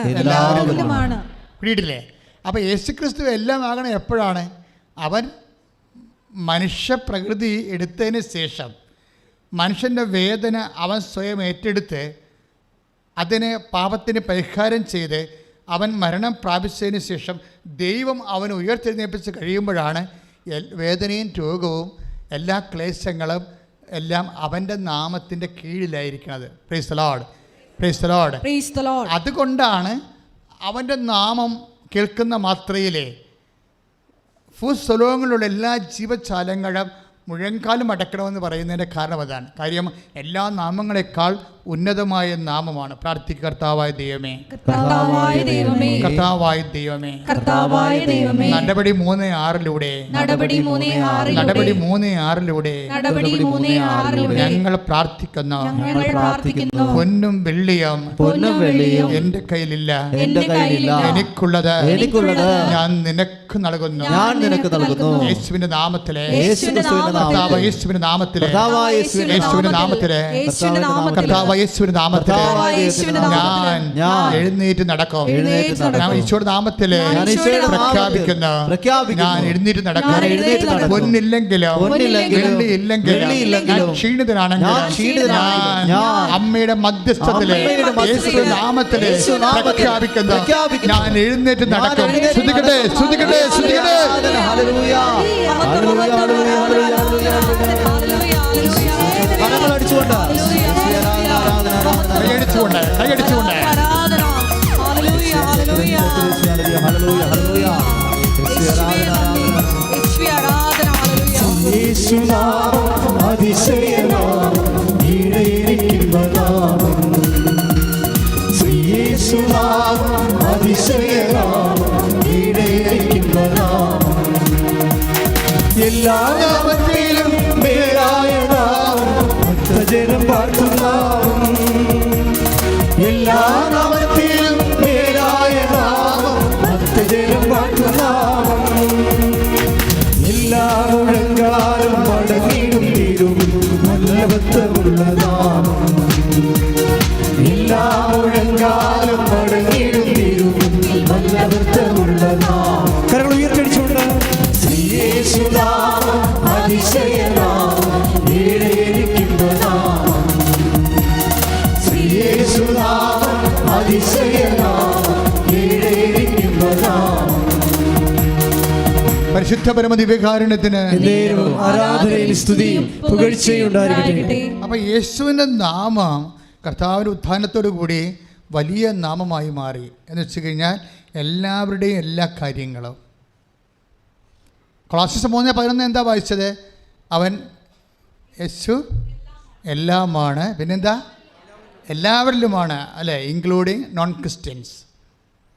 അല്ല, ക്രിസ്ത്യൻസിൻ്റെ മതമല്ല. അതുകൊണ്ട് ഈ ഉടമ്പടി എടുക്കുന്ന ആൾക്കാർ ക്രൈസ്തവരല്ല കൂടുതൽ ആൾക്കാർ സാക്ഷ്യം പറയണത്. എന്താ കാര്യം? യേശു എല്ലാവരിലുമാണ്, എല്ലാമാണ്. എല്ലാവരും അതിൻ്റെ അകത്ത് എല്ലാം ഉണ്ടല്ലോ. പിന്നെ IELTS, MOH, അതും എല്ലാ പരിപാടി അതിൻ്റെ അകത്തുണ്ട്. നിൻ്റെ തലവേദന, ക്യാൻസർ, നിൻ്റെ നിത്യജീവൻ ആണല്ലോ ഏറ്റവും അവസാനം. അതുവരെ എല്ലാമാണ്. യേശുക്രിസ്തു എല്ലാമാണ്. ഒന്ന് പറഞ്ഞേ, യേശുക്രിസ്തു എല്ലാമാണ്, എല്ലാവരിലുമാണ്, എല്ലാവരിലുമാണ്. അപ്പോൾ ഈ എല്ലാവരിലും ആയത് എങ്ങനെയാണ്?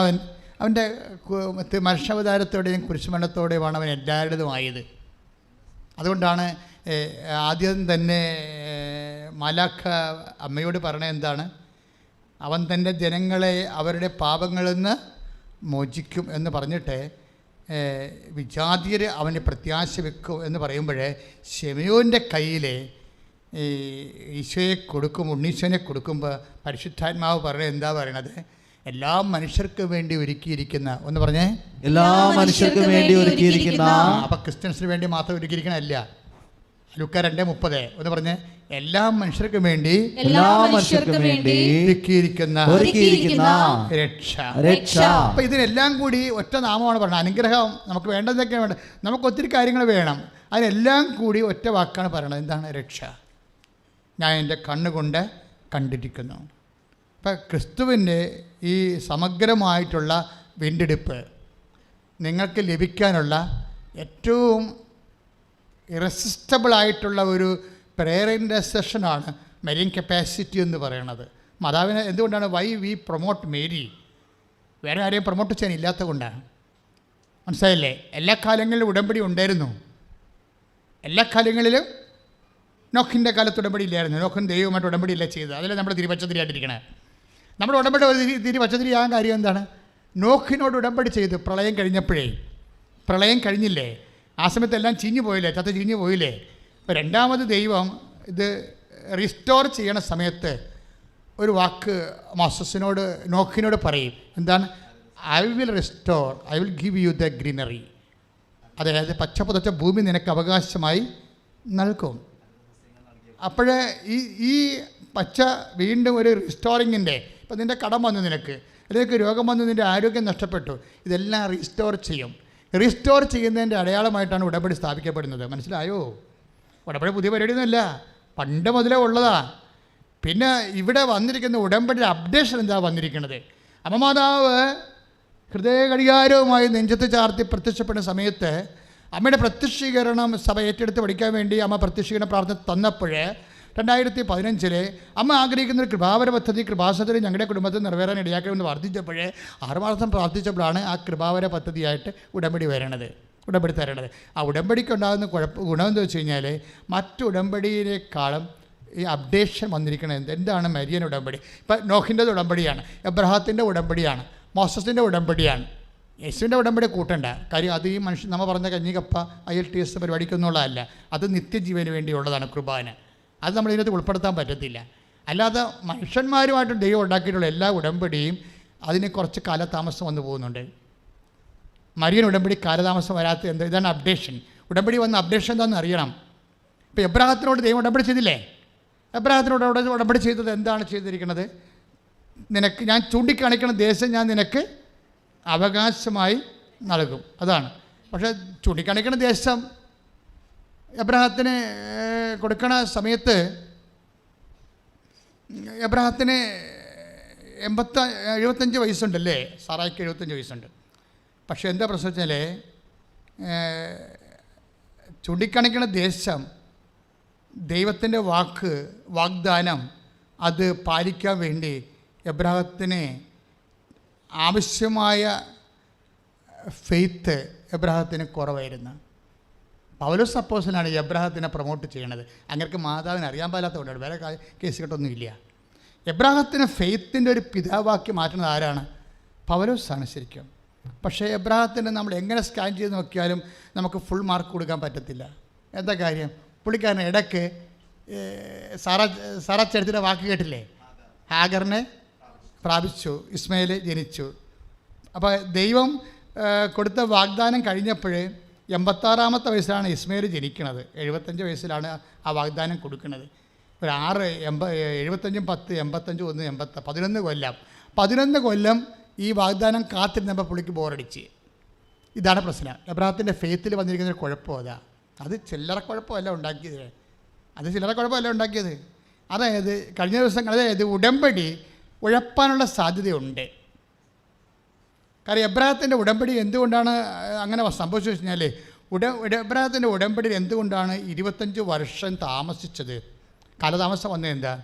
അതിന് പ്രോപ്പർ മീഡിയേഷൻ ഇല്ലാഞ്ഞ കൊണ്ടാണ്. പറഞ്ഞ മനസ്സിലായല്ലേ? എബ്രാഹത്തിൻ്റെ ഉടമ്പടിക്ക് പ്രോപ്പർ മീഡിയേഷൻ ഇല്ല. എന്ന് വെച്ച് കഴിഞ്ഞാൽ പ്രോപ്പർ മീഡിയേഷൻ എന്ന് പറയുന്നത് ഈ ഉടമ്പടിക്ക് മാധ്യസ്ഥം വേണ്ടേ. ഇപ്പം നമ്മൾ എവിടെയെങ്കിലും ഒരു കരാറുണ്ടെങ്കിൽ അതിനൊരു സാക്ഷി ഉണ്ടാകുമല്ല കരാറിന്. ആ സാക്ഷി ഇപ്പോൾ നമ്മൾ ജാമ്യത്തിൽ ഇറക്കുന്ന ആളാണെങ്കിൽ പോലും അയാളുടെ പറ്റിച്ചിട്ട് വെച്ചല്ലേ ഇറക്കണത്. അപ്പോൾ ഈ മധ്യസ്ഥം നിൽക്കുന്ന ആളിൻ്റെ കപ്പാസിറ്റി ഒരു പ്രധാന വിഷയമാണ്. കപ്പാസിറ്റി ദൈവത്തിൻ്റെ തിരുസന്നിധിയിൽ ഇപ്പോൾ എന്താ പ്രശ്നത്തിൽ ഈ മധ്യസ്ഥം നിൽക്കുന്ന ആളിന് കപ്പാസിറ്റി ഉണ്ടെങ്കിൽ ഈ സംഭവം പെട്ടെന്ന് നടക്കും കാര്യം അതാണ് മരീൻ കപ്പാസിറ്റി എന്ന് പറയുന്നത്. ഇപ്പോൾ മോസസിനാണെങ്കിൽ പോലും 40 കൊല്ലം എടുത്തില്ലേ? 4 ദിവസത്തെ ഏർപ്പാടല്ലേ ഉള്ളു. എന്നാൽ 4 മാസം എടുത്തു. പുറപ്പാടിൻ്റെ പുസ്തകത്തിലേ തേരുംപാല് ഒഴുകുന്ന വാഗ്ദാന ദേശം തരാമെന്ന് പറഞ്ഞത് ആരോടാണ്? മോസസിനോട് അല്ലേ? അകപ്പാടെ ഇവിടെ ഭൂമിക്ക് ചുറ്റും കറങ്ങേണ്ട കാര്യമില്ലേ? നേരെ അങ്ങോട്ട് നടന്ന് പോയാൽ മതി. 4 ദിവസം. ബസ്സിനാണെങ്കിൽ രാവിലെ 10 മണിക്ക് പോയാൽ ഞാൻ 10 മണിക്കാണ് അവിടെ നിന്ന് ഇസ്രായേലിൽ നിന്ന് പോകുന്നത്. ഞാൻ ഈജിപ്തിലെത്തിയപ്പോൾ വൈകുന്നേരം 5 മണി, അത്രേ ഉള്ളൂ സമയം. മരുഭൂമി നേരെ കിടക്കുന്ന റോഡല്ലേ. ആകപ്പാടെ 10, 9, 11 മണിക്കൂർ എടുക്കും. നടക്കാനാണെങ്കിൽ 4 ദിവസം എടുത്തു. ഇത് 40 ദിവസമാണ് മോസസ് എടുത്തത്. അതാണ് പ്രശ്നമായിപ്പോയത്. 40 ദിവസം എടുത്തു കഴിഞ്ഞപ്പോഴെന്ത് ഇതിങ്ങനെ ഉടമ്പടി തന്നിരിക്കുന്ന സംഭവത്തിൽ സമയത്തിനെ കൺട്രോൾ ചെയ്യാനുള്ള ഒരു സംവിധാനം എബ്രാഹത്തിൻ്റെ ഉടമ്പടിയിലില്ല. അതുകൊണ്ടാണ് 25 വർഷം എടുത്തത്. ഒരു ഉടമ്പടിയിലെ സമയബന്ധിതമായിട്ട് സമയത്തെ കൺട്രോൾ ചെയ്യാനുള്ള നിയന്ത്രിക്കപ്പെടേണ്ട ഒരു വിഷയം, എപ്പോഴും നമ്മൾ നിയന്ത്രിക്കപ്പെടേണ്ട ഒരു വിഷയം എന്താണ്? സമയം തന്നെയാണ്. സമയം തന്നെയാണ് നമുക്ക് നിയന്ത്രിക്കാൻ പറ്റുമെന്നുണ്ടെങ്കിൽ പല വിഷയത്തിൻ്റെ മേലും തീരുമാനം ഉണ്ടാക്കാമായിരുന്നു. ഇപ്പോൾ കോവിഡിനെതിരെ വാക്സിൻ കണ്ടുപിടിച്ചപ്പോൾ കോവിഡിനെ നിയന്ത്രിക്കാവുന്ന രീതിയിലായിട്ടുണ്ട് ഇപ്പോൾ അല്ലേ?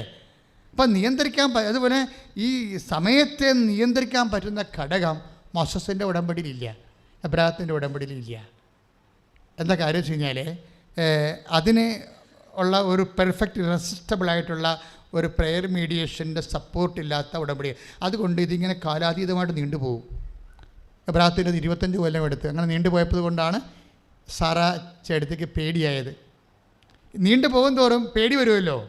ഇപ്പം നമ്മുടെ ഒരു വസ്തു ജപ്തി നടക്കാൻ പോവുകയാണ്, അത് ഇങ്ങനെ വസ്തു ഇപ്പം ചിലവൊന്നും പറഞ്ഞാൽ അച്ഛാ വസ്തു ജപ്തി ആകാൻ പോണച്ചാ ആക്കുമ്പോൾ ഒന്ന് വിറ്റ് മാറ്റിയാൽ മതിയായിരുന്നു, എന്നാൽ പിന്നെ നമുക്ക് വിൽക്കുകയും ചെയ്യാം, നമുക്ക് വല്ലതും കിട്ടുകയും ചെയ്യും. അല്ലെങ്കിൽ ആ വസ്തു പോവുകയും ചെയ്യും, പിന്നെയും നമ്മൾ കാശ് ബാങ്കിൽ അടക്കേണ്ടിയും വരും.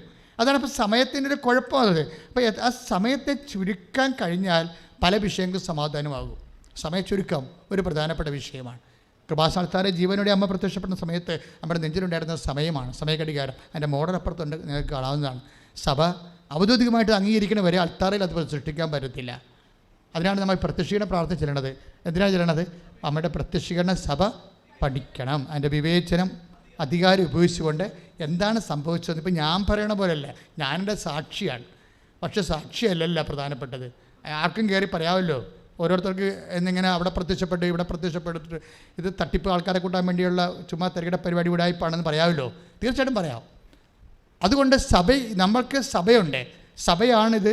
എന്താണ് സംഭവിച്ചോ അല്ലെങ്കിൽ സംഭവിച്ചില്ലേ? ഇപ്പം ഇന്ന് ഒരു സാക്ഷ്യം വന്നത്, ഇപ്പം അതായത് സാക്ഷ്യത്തിൻ്റെ നിലവാരമെല്ലാം നിഷ്പക്ഷമായിട്ട് പരിശോധിച്ചാൽ അമ്മ പ്രത്യക്ഷപ്പെട്ടു എന്നുള്ളതിന് ഒരു 10 തെളിവെങ്കിലും നമുക്ക് കിട്ടും. ഇവിടെ 10,000 സാക്ഷ്യങ്ങളുണ്ടാകും. ചില സാക്ഷ്യങ്ങൾ സാധാരണ സാക്ഷ്യങ്ങൾ എഴുതി തള്ളിക്കോ, സാധാരണ സംഭവിക്കുന്നതാണ്, പ്രാർത്ഥിക്കുമ്പോൾ സംഭവിക്കുന്നതാണെന്ന് വിചാരിച്ച് എഴുതി തള്ളാം. പക്ഷേ ചില സാക്ഷ്യങ്ങൾ മേജറാണ്. മേജർ എന്ന് വെച്ച് കഴിഞ്ഞാൽ അമ്മയുടെ പ്രത്യക്ഷീകരണത്തിൻ്റെ സ്ഥിരീകരണത്തിൻ്റെ സ്വഭാവങ്ങൾ കാണിക്കുന്ന ചില വലിയ സാക്ഷ്യങ്ങളുണ്ട്, വൻ കാര്യങ്ങൾ. അതിപ്പോൾ ഈ മൈക്കിൾ ജോണിൻ്റെ അതുപോലെ സാക്ഷ്യമാണ്. മൈക്കിൾ ജോണിന് എന്താ സംഭവിച്ചത്? അദ്ദേഹത്തിൻ്റെ കൗണ്ട് കുറഞ്ഞു. അപ്പോൾ അദ്ദേഹം കേരളത്തിലെ ഏറ്റവും ബെസ്റ്റ് കാർഡിയോളജിസ്റ്റ് 2 പേരുണ്ട്. അയാൾ 2 പേരെയും പോയി ഒരാളെ ഒപ്പീനിയൻ എടുത്ത് 2 ആളെ സെക്കൻഡ് ഒപ്പീനിയന്, അതുപോലെ തന്നെ ആ ഹോസ്പിറ്റലിൽ തന്നെ ആ 2 ഹോസ്പിറ്റൽ മാറിയിട്ട് അവിടുത്തെ മെയിൻ കാർഡിയോളജിസ്റ്റിനെ കാണിച്ചിരിക്കുന്നത്. കാണിച്ചാൽ പറഞ്ഞ് സാറേ ഇതൊരു പ്രശ്നമുള്ളത്, എൻ്റെ കൗണ്ട് ഒരിക്കലും 6 കൊല്ലമായിട്ട് കൂടണില്ല, ഇതിങ്ങനെ തന്നെ നിൽക്കുകയാണ്. ഇനി അങ്ങോട്ട് ചെല്ലും തോറും ഹാർട്ട് മാറ്റി വെക്കേണ്ടി വരും, ഹൃദയം മാറ്റി വെക്കേണ്ടി വരും, അല്ലെങ്കിൽ സ്പേസ് മേക്കർ വെക്കണം. അപ്പോൾ സ്പേസ് മേക്കർ എന്ന് പറയുമ്പോൾ ഇൻഷുറൻസ് ഉണ്ടോയെന്ന് ചോദിച്ചു. അവസാനം ഇൻഷുറൻസ് ഇല്ലെങ്കിൽ ഇൻഷുറൻസ് ആക്കി വരിക 8 ലക്ഷം രൂപയാണ്. ബാക്കിയെല്ലാം ഇവിടെ സെറ്റാണ്. ഹോസ്പിറ്റൽ സ്പേസ് മേക്കർ എല്ലാം റെഡിയാക്കി വെച്ചിട്ടുണ്ട്. പക്ഷേ 8 ലക്ഷം രൂപ വേണ്ടി വരും. നിങ്ങൾക്ക് 8 ലക്ഷം രൂപ കെട്ടിവെക്കണം. അല്ലെങ്കിൽ ഈ ഇൻസ്പെക്ടറിന് സ്പേസ് മേക്കറിന് 8 ലക്ഷം രൂപ കെട്ടിവെക്കണം. അല്ലെങ്കിൽ അതിൻ്റെ ഇൻഷുറൻസിൻ്റെ പോളിസിയുടെ പേപ്പർ കാണിക്കണം. അപ്പം വളരെ സീരിയസ് ആണ്. ഇയാൾക്ക് മുന്നോട്ട് പോകാൻ പറ്റണില്ല. രാത്രിയൊക്കെ നെഞ്ചുവേദനയും ശ്വാസം മുട്ടലും ഉണ്ട്. ഏത് സമയത്ത് എന്ത് സംഭവിക്കാൻ പറ്റുന്ന ഒരു അവസ്ഥയാണ് പുള്ളിയുടേത്. അപ്പോൾ ഇങ്ങനെ നാളെ ഫിക്സ് ചെയ്ത്, അതായത് കഴിഞ്ഞ മെയ് 4-ാം തീയതി നടക്കേണ്ട കേസാണത്. മെയ് 4-ാം തീയതി സ്പേസ് മേക്കർ വെക്കാൻ വേണ്ടിയുള്ളത് അവിടെ ഫിക്സ് ചെയ്ത്, ഗവൺമെൻറ് ഡോക്ടർ ഫിക്സ് ചെയ്ത്. അപ്പോൾ ഇയാൾ അതിനുവേണ്ടി ഒരുങ്ങിയിരിക്കൊണ്ടിരിക്കുകയാണ്. അപ്പോൾ വൈകുന്നേരമായപ്പോൾ പക്ഷേ ഇതിൻ്റെ മനുഷ്യൻ 2 കാര്യങ്ങൾ ചെയ്ത്. അതായത് ഓൺലൈൻ ഉടമ്പടി കണ്ടിന്യൂ ചെയ്ത് പ്രാർത്ഥിച്ചു. കൃപാസനം തുറന്നപ്പോൾ വന്ന് തീർത്ഥാടന ഉടമ്പടി ചെയ്തു. ഇപ്പോൾ ഉടമ്പടിയിലാണ് അങ്ങേരുടെ ഹൃദയം ശ്വസിച്ചുകൊണ്ടിരിക്കുന്നത്. ഉടമ്പടി ഇങ്ങനെ ഓരോ ഹൃദയങ്ങളെയും ജീവിതവും എല്ലാം ഇങ്ങനെ നിലനിർത്തി കൊടുക്കും. കാര്യം ഇത് നിലനിർപ്പിൻ്റെ ഒരു പ്രാർത്ഥനയാണിത്. അപ്പോൾ അദ്ദേഹത്തിന് ഗ്യാരണ്ടി ഉണ്ട്. അപ്പോൾ ആ ഗ്യാരണ്ടിക്ക് പറ്റുന്ന രീതിയിലുള്ള ഭയങ്കര അങ്ങേർക്ക് ഭയങ്കര ഈ വിശ്വാസമാണ്. അമ്മയുടെ കപ്പാസിറ്റിയിൽ, മധ്യസ്ഥ കപ്പാസിറ്റിയിൽ വല്ലാത്ത വിശ്വാസമുള്ളൊരു മനുഷ്യനാണ്. അത് നിങ്ങളങ്ങനെ ഒന്ന് ട്രെയിൻ ചെയ്തെടുക്കണം, നല്ലതായിരിക്കും കേട്ടോ. ആൾക്കാർക്കൊക്കെ പറ്റണത് ഈ വിശ്വാസത്തിൽ വെക്കുക. ഒത്തില്ലേ എന്ത് ചെയ്യും? നമുക്ക് വല്ല കുഴപ്പമുണ്ടോ? നമ്മുടെ വിശ്വാസം നമ്മുടെ കയ്യിരിപ്പ് കൊണ്ടാണോ ദൈവം ഇടപെടാത്തത്? ഇങ്ങനെ പണ്ടത്തെ പാപങ്ങളൊക്കെ ചിന്തിച്ച് പിശാച് നിങ്ങളെ ഒരു പരുവത്തിലാക്കി, ഒരു വഴിയിലാക്കിയിട്ടുണ്ട് നിങ്ങളെ. ഇതൊന്നും ചിന്തിക്കേണ്ട കാര്യമില്ല. ദൈവത്തിരുസന്നിധി വരുമ്പോൾ നിങ്ങളൊക്കെ ചിന്തിക്കണത് പണ്ട് ജീവിച്ചിരുന്ന കാലത്ത് എന്തെങ്കിലുമൊക്കെ ഇടയ്ക്കിടെ ജീവിതത്തിൽ സംഭവിച്ചിട്ടുണ്ടെങ്കിൽ അതുകൊണ്ടായിരിക്കും ഇപ്പോൾ ദൈവം കേൾക്കാത്തത്. ഈ പേജ് അങ്ങോട്ട് പറിച്ചു കയറി കളഞ്ഞേക്കണം പുസ്തകത്തെ തന്നെ. ഈ പേജ് കിടക്കണമെന്ന് കാരണം ഈ പുസ്തകം മൊത്തം തെറ്റാണെന്നുള്ള ഒരു ധാരണ വരും. പണ്ട് എനിക്കുണ്ടാകുന്ന ഒരു പരിപാടിയാണ്. ഞാൻ ഈ കുനുകുന ഓവർ റൈറ്റിങ് എഴുതി വരുമ്പോൾ ആ പേജ് മോശമാണെങ്കിൽ ഞാൻ വലിച്ചേക്ക് ദൂരക്കളയും. എന്തിനാണ് അതിൻ്റെ അകത്ത് നമ്മൾ തുറക്കുമ്പോൾ ഈ തെറ്റ് കണ്ടുകൊണ്ടിരിക്കും. വേണ്ട ആവശ്യമില്ല, കീറിക്കളഞ്ഞേക്കണം. ഇതുപോലെ ദൈവത്തെക്കുറിച്ച് നിങ്ങൾ തെറ്റായ ധാരണ ഉണ്ടെങ്കിൽ ആ പേജ് കീറിക്കളയുന്നതാണ് നല്ലത്. കാര്യം എൻ്റെ പാപങ്ങൾ, എൻ്റെ പൂർവികരുടെ പാപങ്ങൾ, ആനകൂന എന്തെല്ലാം മനുഷ്യനെ മൂക്കൊണ്ട് എന്തെല്ലാം ആവരപ്പിച്ചിട്ടുണ്ട്. എന്താ കാര്യം? ഇങ്ങനെ പൂർവികരുടെ പാപങ്ങളും അല്ലാത്ത പാപങ്ങളും കുറേ ദോഷങ്ങളൊക്കെ പറഞ്ഞ് മനുഷ്യനെ പിരികേറ്റി അവനെ ഭ്രാന്ത് പിടിപ്പിച്ച് 2 ചെമ്പരത്തിപ്പൂവും വെച്ചുകൊണ്ടാണ് ചില ധ്യാനകേന്ദ്രങ്ങൾ ആൾക്കാരെ പുറത്തിറക്കണം. പാപം പറഞ്ഞ് ചെമ്പരത്തിപ്പൂ തലയെ വെച്ചിട്ട് നടത്തുന്നുണ്ട്. പറയും ഇവിടെ ഒരു വെച്ചാൽ അപ്പം ധ്യാനം വേറെ ഒരു കുഴപ്പമില്ല, ഇവൻ ധ്യാനം കൂടിയ പ്രശ്നം മാത്രമേ ഉള്ളെന്ന് പറയും. എന്താ കാര്യം? പാവബോധം അടിച്ച് തലയെ കയറ്റിയിട്ടിടല്ല. ഇവരൊരു പരുവായിരിക്കുകയും ആവശ്യമില്ലാത്ത ഒരു പാവബോധം തലക്കയറ്റരുത്. നിങ്ങളുടെ കയ്യിൽ നിന്ന് അറിഞ്ഞോ അറിയാതെയോ ചിലപ്പോൾ കയ്യിരിപ്പ് കൊണ്ട് തന്നെ എന്തെങ്കിലും സംഭവിച്ചാൽ അത് കേൾക്കാനും നോക്കാനും പറയാനും അന്വേഷിക്കാനും നിങ്ങളെ വീണ്ടെടുക്കാനും നിൻ്റെ യേശു ഇന്നും ജീവിച്ചിരിക്കുന്നുണ്ട്. അമ്മയോട് മലാഖ പറഞ്ഞത് എന്താണ്? അവൻ തൻ്റെ ജനങ്ങളെ അവരുടെ പാപങ്ങളിൽ നിന്ന് എന്താണ് വെട്ടിക്കുരുവെന്നാ? അല്ല, മോചിപ്പിക്കുമെന്നാണ്. ഇത് വെരി സിമ്പിളല്ലേ? എന്തിനാ ആൾക്കാരെ പഠിപ്പിക്കണേ? എന്തെന്നാ മംഗളവാർത്ത, സന്തോഷ വാർത്ത എന്താണ് മാതാവിനോട് പറഞ്ഞത്? അവൻ തൻ്റെ ജനങ്ങളെ എന്ന് വെച്ചാൽ തന്നിൽ വിശ്വസിക്കുന്നവർ ആരായാം, അത് ക്രിസ്ത്യാനിയാകാം അല്ലാതായിരിക്കാം. യേശുക്രിസ്തു വിശ്വസിക്കുന്ന വ്യക്തി അവൻ്റെ തന്നെ ജനങ്ങളെ അവരുടെ പാപങ്ങളിൽ നിന്ന് മോചിക്കുക. കർത്താവ് എന്താ പറഞ്ഞ? സന്തോഷത്തോടെ ഇരിക്കുക. പിന്നെന്താണ്? 1 കൊരിന്ത്യർ 5:16 സന്തോഷത്തോടെ ഇരിക്കുക. പിന്നെന്താണ്? ഇടതവില്ലാതെ പ്രാർത്ഥിക്കുക. ഇതാണ് എല്ലാ കാര്യങ്ങൾക്കും നന്ദി പ്രകാശിപ്പിക്കാൻ. ജപ്തി നടപടി കൊണ്ടുവന്ന് വാതിൽപ്പുറത്ത് ഒട്ടിച്ചാലും പരിശുദ്ധ വചനം എന്ത് പറയും? നന്ദി പ്രകാശിപ്പിക്കാൻ പറയും. ഈ കുറത്തെ പോയിന്റ് ജപ്തിയാണെന്ന് പറഞ്ഞോണ്ടേ വില്ലേജ് ഓഫീസർ കൊണ്ടുവന്ന് കഥകെ നമ്മുടെ ഡേറ്റ് ഇട്ട് ഫിക്സ് ചെയ്താലും നീ എന്താ പറയണം? ചെണ്ടൻകൊട്ടി വരുമെന്ന് പറഞ്ഞാലും നീ എന്താ പറയണം? നന്ദി പ്രകാശിപ്പിക്കാൻ പറയും. എന്താ കാര്യം? ഇവന്മാർ ആരും കണ്ടുകൊണ്ടല്ല നിന്നെ സൃഷ്ടിച്ചിരിക്കണം. നിങ്ങൾ ഭൂമിയിൽ ആരും പിതാവെന്ന് വിളിക്കരുത്. I am your father, the everlasting father. കൈയടിച്ച് കർത്താവിനെ സ്തുതിക്കട്ടെ. ഹല്ലേലൂയ, ഹല്ലേലൂയ, ഹല്ലേലൂയ, ഹല്ലേലൂയ, ഹല്ലേലൂയ. നിത്യനായ പിതാവ്, സമാധാന പ്രഭു, നിത്യനായ പിതാവ്. നിങ്ങൾ ഭൂമിയിൽ ആരെയും പിതാവെന്ന് വിളിക്കരുത്. ഐസയ 9:54 നിത്യനായ പിതാവ്, സമാധാന പ്രഭു. മത്തായിയുടെ സുവിശേഷം 23:10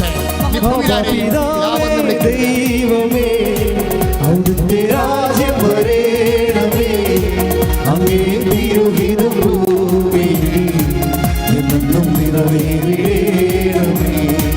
ആബാ പിതാവേ ദൈവമേ അവിടുത്തെ രാജ്യം വരേണമേ, അങ്ങേ തിരുഹിതം ഭൂമിയിൽ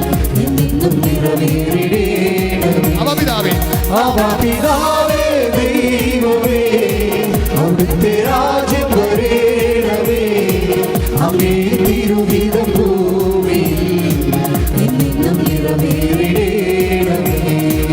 പരിശുദ്ധ പരമദിവ്യകാരുണ്യത്തിന് ആരാധനയും സ്തുതിയും പുകഴ്ചയും ഉണ്ടായിരിക്കട്ടെ. അതായത് എനിക്ക് എപ്പോഴും തോന്നിയിട്ടുള്ള ഒരു കാര്യം, ദൈവം ഒരു കാര്യം തീരുമാനിച്ചു കഴിഞ്ഞാൽ നമ്മൾ എത്ര പൊട്ടത്തരങ്ങൾ കാണിച്ചാലും ശരി, കർത്താവ് പതുക്കെ പതുക്കെ ഈ ആട് അങ്ങോട്ടും ഇങ്ങോട്ടൊക്കെ തിരിഞ്ഞു പോകുമല്ലോ അല്ലേ. അപ്പോൾ ഇടയൻ ആ വലിയ വടി കൊണ്ട് ഇതിനെ തടുത്ത് അതിനെ വഴിക്ക് കൊണ്ടുവരും.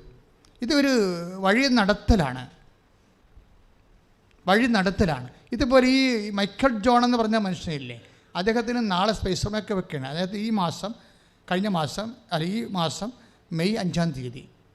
അപ്പോൾ മെയ് 4-ാം തീയതി വൈകുന്നേരം അദ്ദേഹം ഒരു ചെക്കപ്പ് നടത്തണം. അതിൻ്റെ റിപ്പോർട്ട് രാവിലെ ഹോസ്പിറ്റലിൽ കൊണ്ടുചെല്ലണം.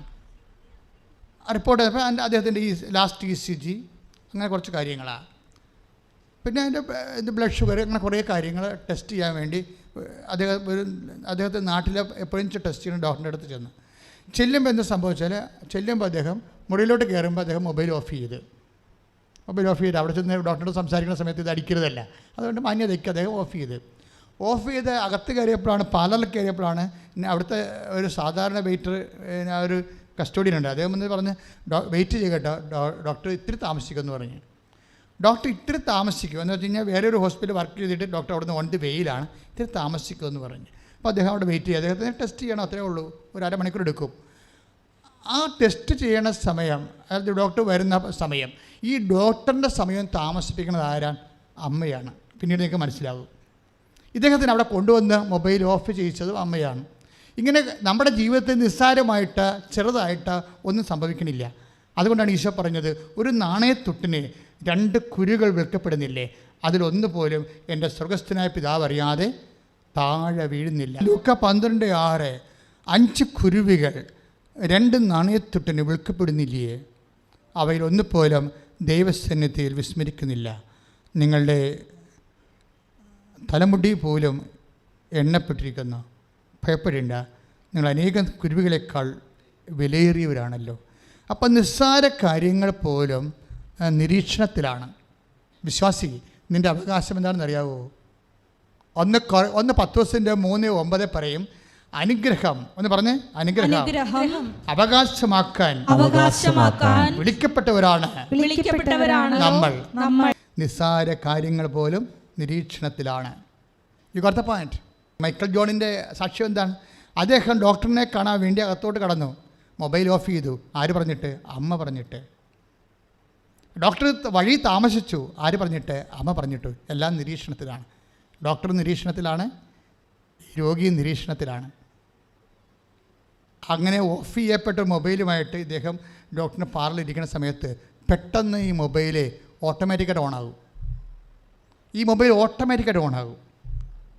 അദ്ദേഹം തന്നെ ഞെട്ടും, ഇത് ഞാൻ ഓഫ് ചെയ്തതാണല്ലോ, ഉറപ്പ് വരുത്തിയതാണല്ലോ. പക്ഷേ ഓണായി കഴിയുമ്പോഴേ ഈ മൊബൈൽ 2 കാര്യങ്ങൾ സംഭവിക്കും. പെട്ടെന്ന് കൃപാസനത്തിൽ ലിങ്ക് വരും, വണക്കമാസം നടക്കുന്ന ലിങ്ക് വരും. വണക്കം നടന്നുകൊണ്ടിരിക്കുകയാണ് ആ സമയത്ത്, വണക്കത്തിൽ ലിങ്ക് വരുമ്പോൾ പുള്ളിക്കാരൻ അവിടെ ഇരുന്ന് 1.25 മണിക്കൂർ ഈ പ്രാർത്ഥന മുഴുവനും ചങ്ക് പറഞ്ഞ് പ്രാർത്ഥിക്കുകയാണ്. അമ്മേ, എൻ്റെ ലാസ്റ്റായിട്ടുള്ള ഒരു സമയമാണിത്. എന്നിട്ട് അയാൾ അമ്മയോട് പറയുന്നുണ്ട്, അമ്മ ഇടപെടണം. അമ്മയെ ആശ്രയിച്ചാണ് ജീവിക്കണത്, വേറെ ആരെയും ആശ്രയിച്ചിട്ടില്ല. ഇങ്ങനെയൊക്കെ കുറേ അദ്ദേഹത്തിൻ്റെ സാക്ഷ്യത്തിൽ അദ്ദേഹത്തിൻ്റെ വർത്തമാനങ്ങളുണ്ട്, ദൈവത്തോടുള്ള ഭയങ്കര പച്ച വർത്തമാനങ്ങളാണ് ചെയ്യേണ്ടത്. നമ്മുടെയൊക്കെ എല്ലാം ഇങ്ങനെ ഈ ഉണക്ക മുന്തിരിങ്ങയൊക്കെ നമ്മൾ ഫ്രീസറിലൊക്കെ വെച്ചിട്ട് ഇങ്ങനെ പാകപ്പെടുത്തിയ സാധനമാണ് നമ്മൾ പ്രാർത്ഥിക്കുന്നത്. പാകപ്പെടുത്താത്ത പ്രാർത്ഥനയാണ് പച്ചപ്രാർത്ഥന എന്ന് പറയുന്നത്. ഈ മനുഷ്യൻ്റെ എല്ലാ പ്രാർത്ഥനകളും ഞാൻ ശ്രദ്ധിച്ചപ്പോൾ ഇതൊരു പച്ച ചുവക്കുന്നുണ്ട്, എല്ലാത്തിനും ഒരു ഫ്രഷ്നെസ് ഉണ്ട്, ഒരു ഫ്രഷ്നെസ്. അതായത് ദൈവം ഇതുപോലെ നമ്മൾക്ക് what we feel as it is V present, അതിനാണ് പച്ചപ്രാർത്ഥന എന്ന് പറയുന്നത്. എന്താണ് നമ്മുടെ ജീവിതത്തിൽ ഫീൽ ചെയ്യണത്, ശരീരത്തിലോ മനസ്സിലോ ആത്മാവിലോ എന്ത് ഫീൽ ചെയ്യുന്നു, അതുപോലെ തന്നെ നമ്മുടെ സ്വന്തം അമ്മയോട് അല്ലെങ്കിൽ അപ്പനോട് പറയണ പോലെ, അവരോട് പോലും നമ്മൾ എഡിറ്റ് ചെയ്താൽ പറയണത്. ദൈവത്തോട് നമ്മൾ എഡിറ്റ് ചെയ്തൊന്നും പറയത്തില്ല. വിശ്വാസിയുടെ സംഭവം എഡിറ്റ് ചെയ്ത് പറയത്തില്ല. പറയണത് എന്താണ് സംഭവിക്കണതോ, what we feel we present as it is, അതുപോലെ അങ്ങോട്ട് പറയും. ഇതാണ് അദ്ദേഹത്തിൻ്റെ പ്രാർത്ഥനയുടെ ഒരു സ്റ്റൈല്.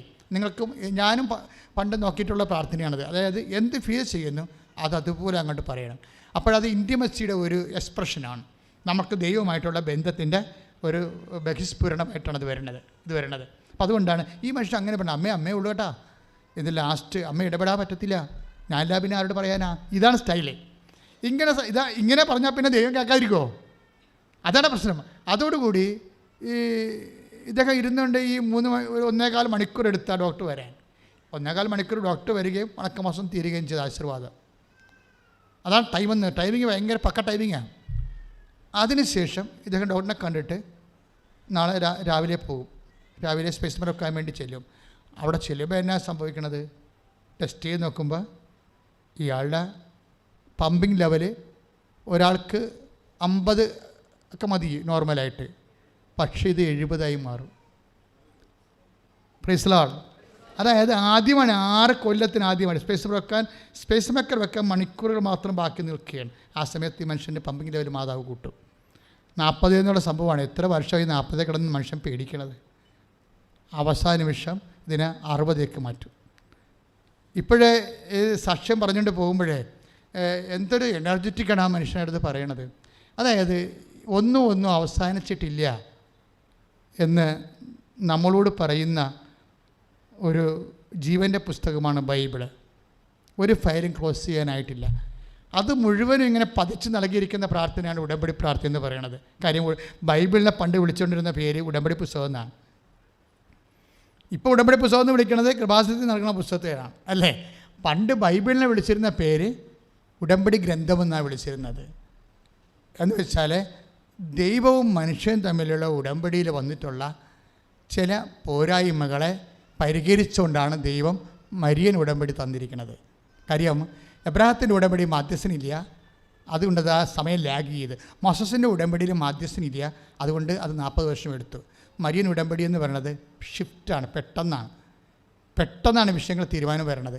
അതിന് സമയമെടുക്കാത്തതിൻ്റെ കാരണം എൻ്റെ സമയം ഇനിയും സമാഗതമായില്ലല്ലോ എന്ന് യേശു പറയണില്ലേ?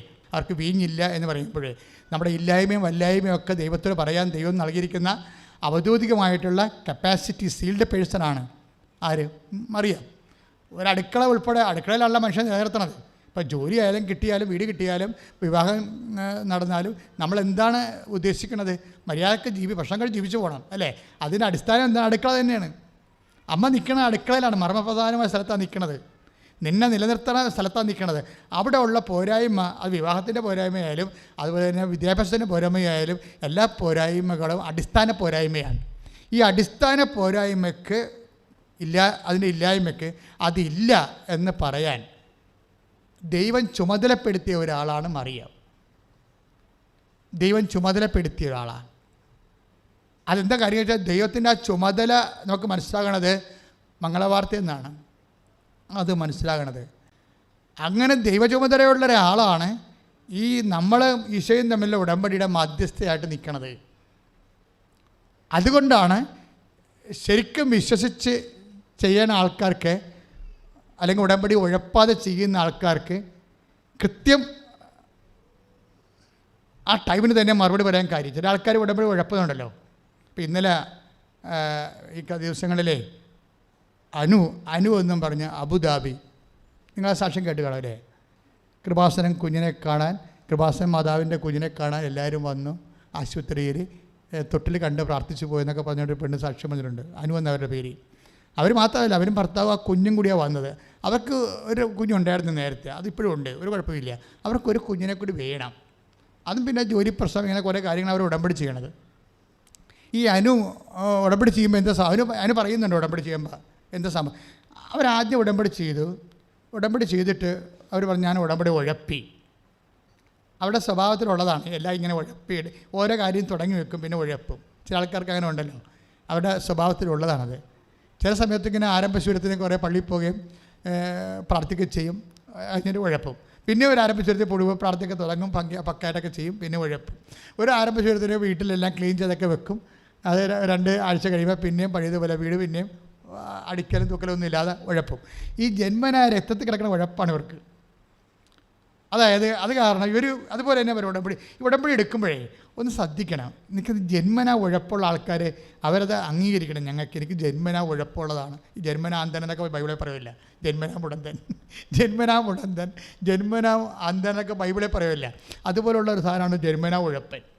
എന്നുവെച്ചാൽ അവരെന്ത് ചെയ്താലും അവർ ചെറുതായിട്ടൊന്ന് ഉഴപ്പും. കുറച്ച് കഴിയുമ്പോൾ ആദ്യം ഭയങ്കര ഇതായിരിക്കും. ഇതുപോലെ ആദ്യം 2019 ഉടമ്പടി ചെയ്ത് അത് ഉഴപ്പിപ്പോയി. പിന്നെ അവരെ ഉഴപ്പിയെന്ന് പറഞ്ഞത് എന്താ അറിയാമോ? അവർ പറഞ്ഞത് അത് മുന്നോട്ട് പോകത്തില്ല എനിക്ക് തോന്നിയെന്നാണ്. അതെന്താ പറയുന്നത്? എൻ്റെ കയ്യിരിപ്പ് കൊണ്ടാണ്, എനിക്ക് അത്ര വലിയ വിശ്വാസമൊന്നുമില്ല. അവരങ്ങനെ എല്ലാം കാര്യം പറയുന്നുണ്ട്. എൻ്റെ കയ്യിരിപ്പ് കൊണ്ടാണ്, എനിക്ക് അത്ര വലിയ വിശ്വാസമൊന്നുമില്ല, അതുകൊണ്ട് ഞാൻ ആ ഉടമ്പടി ഉഴപ്പി. പിന്നെ അവർ 2020 ഒരു ഉടമ്പടി എടുത്ത്. ഇവിടെ കൃപാസനത്തിൻ്റെ രീതി എന്ന് വെച്ച് കഴിഞ്ഞാൽ നിങ്ങൾക്ക് പഴയ ഉടമ്പടി 2016 ഉടമ്പടി ഉണ്ടെങ്കിൽ അത് കൊണ്ടുവന്ന് പുതിയ ഉടമ്പടി എടുക്കരുത്, അത് പുതുക്കാനേ പറയത്തുള്ളൂ. എന്നാൽ സീനിയോറിറ്റി കിട്ടാൻ വേണ്ടിയാണ്. അത് സീനിയോറിറ്റി കിട്ടുമല്ലോ. അതൊരു 4 കോളം കഴിഞ്ഞാൽ പിന്നെ ബ്ലൂ ആയിട്ടുള്ള ഉടമ്പടി നീല പേപ്പർ കിട്ടുമല്ലോ. അപ്പോൾ അത് കാണിച്ചാൽ പിന്നെ കൗൺസിലിംഗ് മെസ്സേജൊക്കെ കിട്ടും. അത് വെച്ച് കഴിഞ്ഞാൽ കൗൺസിലിംഗ് മെസ്സേജ് പറയും നീല പേപ്പർ ആണെങ്കിൽ. അപ്പോഴേ പരമാവധി പഴയ ഉടമ്പടി തന്നെ നിങ്ങൾ വീണു പോയാലും തിരിച്ചു കൊണ്ടുവന്ന് അത് കുമ്പസാരിച്ച്, അല്ലെങ്കിൽ കുമ്പസാരിക്കാൻ പറ്റാത്ത സഭയിലുള്ളവരാണെങ്കിൽ അങ്ങനെ ഏതായാലും അത് പുതുക്കിയെടുക്കണം. മനസ്സാക്ഷിക്കനുസരിച്ച് അത് പുതുക്കിയെടുക്കണം. പുതുക്കിയെടുത്താൽ അത് കണ്ടിന്യൂ ചെയ്ത് നമുക്ക് സീനിയോറിറ്റി കിട്ടും. അപ്പോൾ ഞങ്ങളാണെങ്കിലും ഇത് പഴയ ഉടമ്പടിയാണെന്ന് ചോദിക്കുമ്പോൾ ഇത്രയും നാൾ നേരത്തെ വന്നോണ്ട ആളല്ലേ എന്ന് വിചാരിക്കുമ്പോൾ നിങ്ങൾക്ക് എന്തെങ്കിലും പ്രശ്നം ഉണ്ടായാൽ ഉടനെ എമർജൻസി ആയിട്ട് കൗൺസിലിംഗ് വിളിക്കും. കാര്യം നിങ്ങൾ പണ്ട് വന്നിരുന്ന ആളാണല്ലോ. പിന്നെ പ്രളയവും കോവിഡൊക്കെ വന്ന് എന്തെങ്കിലും വീണ് പോയതല്ലേ. അപ്പോൾ അതുകൊണ്ട് ഞങ്ങൾക്ക് അതൊന്നും പ്രശ്നമല്ല. അതുകൊണ്ട് പഴയ ഉടമ്പടി പുതുക്കണം. പക്ഷേ ഇവരെന്ന് വെച്ച് കഴിഞ്ഞാൽ ഇവരെന്നാ വെച്ച് കഴിഞ്ഞാൽ ഇവർ മൂന്നാമത്തെ ഉടമ്പടി എടുത്ത്, എന്ത് പരിപാടിയാണ് ഈ മനുഷ്യൻ കാണിക്കണത്? മൂന്നാമത്തെ ഉടമ്പടി എടുത്ത്. അപ്പോഴേ മൂന്നാമത്തെ ഉടമ്പടിയിലുണ്ടായ ഒരു പ്രശ്നം വെച്ച് കഴിഞ്ഞാൽ അവർക്കൊരു കുഞ്ഞിനെ വേണം. അതാണ് പ്രശ്നം. മൂന്നാമത്തെ ഉടമ്പടി എടുത്തെങ്കിൽ ഈ മൂന്നാമത്തെ ഉടമ്പടിയും ഇവർ ഉഴപ്പും. പക്ഷെ കുഞ്ഞിനെ കിട്ടും. അതെന്താ പ്രശ്നം വെച്ച് കഴിഞ്ഞാൽ ഉടമ്പടിയുടെ ഒരു ലെവല് നമ്മൾ ഉഴപ്പിയാൽ ഇതിൻ്റെ ഒരു കക്ഷി ആരാണ്? ദൈവമല്ലേ. ഒരു കക്ഷി മാത്രമല്ലേ നമ്മളുള്ളൂ. ഇതിൻ്റെ അതർ എൻഡിൽ ആരാണ്? നമ്മൾ പരിശുദ്ധ അമ്മയുടെ മധ്യസ്ഥത്തിൽ ഈശോടല്ലേ ഉടമ്പടി ചെയ്യണത്. അപ്പോഴേ ഇതിൻ്റെ പ്രശ്നം വെച്ച് കഴിഞ്ഞാൽ നമ്മൾ ഉഴപ്പിയാലും ദൈവം ഉഴപ്പത്തില്ല. ആ ഉടമ്പടിയുടെ ഭാഗം കുഞ്ഞിനെ വേണമെന്നുള്ളതാണ് ഇവിടെ ഉടമ്പടി ചെയ്തത്. ദൈവം കുഞ്ഞിനെ കൊടുത്തു. പക്ഷേ ഇവൾ ഉടമ്പടി ഉഴപ്പി. ദൈവം എന്താ ഉടമ്പടി ഉഴപ്പിയിട്ടും കുഞ്ഞിനെ കൊടുത്തത് എന്തുകൊണ്ടാണ്? ഉടമ്പടി ഉഴപ്പി, പക്ഷെ എന്താ കുഞ്ഞിനെ കൊടുത്തത്? അതിന് കാര്യം നമ്മൾ ഈ അവിശ്വസ്തനായിരുന്നാലും 2 തിമോത്തി 2:13 ഒരു വചനമുണ്ട്. 2 തിമോത്തി 2:13 എന്താ വെച്ച് കഴിഞ്ഞാൽ നമ്മൾ അവിശ്വസ്തനായിരുന്നാലും ദൈവം വിശ്വസ്തനായിരിക്കും. അങ്ങനെ ഇതൊരു ക്യാപിറ്റൽ വേർഡാണ്. ഒന്ന് പറഞ്ഞേ, നമ്മൾ അവിശ്വസ്തനായിരുന്നാലും ദൈവം വിശ്വസ്തനായിരിക്കും. ഉടമ്പടിയുടെ ഒരു കക്ഷി ദൈവമല്ലേ, ഒരു കക്ഷിയല്ലേ നമ്മൾ. ഒരു കക്ഷി ഈശോ, ഒരു കക്ഷി നമ്മൾ. മാതാവ് ഇതിൻ്റെ ഇറസിസ്റ്റബിൾ ആയിട്ടുള്ള മീഡിയേറ്ററാണ്, സാക്ഷിയാണ്, മധ്യസ്ഥയാണ്. അപ്പോൾ ഈ ദൈവം ആ വിഷയം നിറവേറ്റും. പക്ഷെ ഉള്ള പ്രശ്നം വെച്ച് കഴിഞ്ഞാൽ ഈ അനുഗ്രഹമല്ല ഒരു പ്രശ്നം. ഞാൻ അങ്ങനെയാണ് ഇത് പഠിച്ചത്. അനുഗ്രഹം ഇപ്പോൾ കുട്ടി, അല്ലെങ്കിൽ വീട്, അല്ലെങ്കിൽ ജോലി, അല്ലെങ്കിൽ പരീക്ഷാ വിജയം, ഇത് കൊണ്ട് ജീവിതം അവസാനിക്കുമോ? ഇല്ല. അതായത് അനുഗ്രഹമല്ല വിഷയം. നമുക്ക് വേണ്ടത് എന്താണ്? അനുഭവിക്കാനുള്ള യോഗ്യതയാണ് നമുക്ക് വേണ്ടത്. ഇത് വേറൊരു വിഷയമാണത്. അത് നിങ്ങൾ ടാർഗറ്റ് ചെയ്യേണ്ട ഒരു വിഷയമാണ്. അതായത് എല്ലാവരും ടാർഗറ്റ് ചെയ്യണത് അനുഗ്രഹത്തിന് വേണ്ടിയാണ്. അനുഗ്രഹത്തിന് വേണ്ടി പ്രാർത്ഥിക്കുക പോലും വേണ്ട. അനുഗ്രഹത്തിന് വേണ്ടി ഇപ്പോൾ ഒരു വീട് കിട്ടാൻ പ്രാർത്ഥിക്കേണ്ട ഒരു കാര്യമില്ല. ഒരു കുട്ടി ഉണ്ടാകാൻ പ്രാർത്ഥിക്കേണ്ട ഒരു കാര്യമില്ല. അതുപോലെ തന്നെ വിവാഹം കഴിക്കാൻ പ്രാർത്ഥിക്കേണ്ട ഒരു കാര്യമില്ല. പ്രൊമോഷനും PR-നും ഒന്നും പ്രാർത്ഥിക്കേണ്ട കാര്യമില്ല.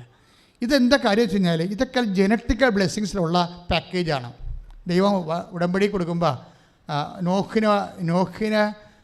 നോക്ക് പ്രളയത്തെ അതിജീവിച്ച് കഴിഞ്ഞിട്ട് ദൈവം നോക്കുമായിട്ട് മഴവില്ലിനെ സാക്ഷി നിർത്തിക്കൊണ്ട് ഉടമ്പടി ചെയ്യുമല്ലോ. മഴവില്ലിനെ സാക്ഷി നിർത്തിക്കൊണ്ട് നോക്കിനെ ഉടമ്പടി ചെയ്യത്തില്ലേ? അപ്പം പറയുന്നൊരു വാക്കാണ് എന്താണ്? നീ സന്താന പുഷ്ടിയുള്ളവരായി പെരുകി ഭൂമി കീഴടക്കാൻ പറയും. ഉൽപ്പത്തി പുസ്തകം സന്താന പുഷ്ടിയുള്ളവരായി പെരുകി ഭൂമി കീഴടക്കാൻ. അപ്പോൾ സന്താന പുഷ്ടിയും വിവാഹവും ദൈവം കൊടുത്തിരിക്കുന്ന ബുദ്ധി കൊണ്ട് പഠിക്കുകയോ ഉദ്യോഗം മേടിക്കുകയോ വീട് വെക്കുകയോ സ്ഥലം വാങ്ങുകയോ പ്രൊമോഷൻ സംഘടിപ്പിക്കുകയോ ഒക്കെ ചെയ്യണത് പ്രാർത്ഥനയുടെ ഒരു ഭാഗമല്ല. അതുകൊണ്ടാണ് യുക്തിവാദികളും നിരീശ്വരവാദിക്കും ഏത് മതത്തിൽപ്പെട്ടവർക്കായാലും ഏത് സ്വഭാവമുള്ള ആൾക്കാർക്കായാലും ഉന്നതമായ ഉദ്യോഗങ്ങൾ കിട്ടണം. എന്തുകൊണ്ടാണ്?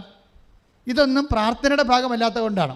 അപ്പോൾ നിങ്ങളോർക്കും അയ്യോ നമ്മൾ പ്രാർത്ഥിക്കണില്ല, പള്ളിയെ നമ്മൾ പ്രാർത്ഥിക്കുന്നു, അവർ പ്രാർത്ഥിക്കുന്നില്ല, എന്നിട്ട് നമ്മളെക്കാൾ ഫിസിക്കൽ ബ്ലെസ്സിങ്സ് അവർ കിട്ടുന്നതിൻ്റെ കാരണം എന്ന് വെച്ച് കഴിഞ്ഞാൽ ദൈവം കൊടുത്ത ജനറ്റിക്കൽ ബ്ലെസ്സിങ്സ് ആണ്. ആദ്യത്തെ മനുഷ്യൻ സൃഷ്ടിച്ചപ്പോൾ തന്നെ പറഞ്ഞു ആദത്തിന് കൊടുത്തതാണ്. പിന്നീട് മനുഷ്യൻ പാപം ചെയ്ത് അതൊക്കെ നശിപ്പിച്ച് കളഞ്ഞപ്പോൾ നോഹ് അത് റീക്രിയേറ്റ് ചെയ്യുമ്പോൾ നോഹിനും സെയിം ഉടമ്പടി പുതുക്കി കൊടുക്കും. എന്താണ്? നീ സന്താന പുഷ്ടിയുടെ പെരുകി ഭൂമി കീഴടക്കാൻ പറയും. ഭൂമി എന്ന് പറഞ്ഞാൽ നിൻ്റെ ജീവിതം കീഴടക്കണം. നിൻ്റെ ഭൂമി നീ നടന്നെത്തണം, അത്രയും സ്ഥലം നീ കീഴടക്കണം. 70 വയസ്സ് വരെ നീ നടക്കുമെങ്കിൽ 70 വയസ്സ് വരെ നിൻ്റെ കാഴ്ചവെട്ടിലാകണം. ഭൂമി എന്ന് പറഞ്ഞാൽ മുഴുവൻ ഭൂമിയുടെ ഉദ്ദേശമല്ല.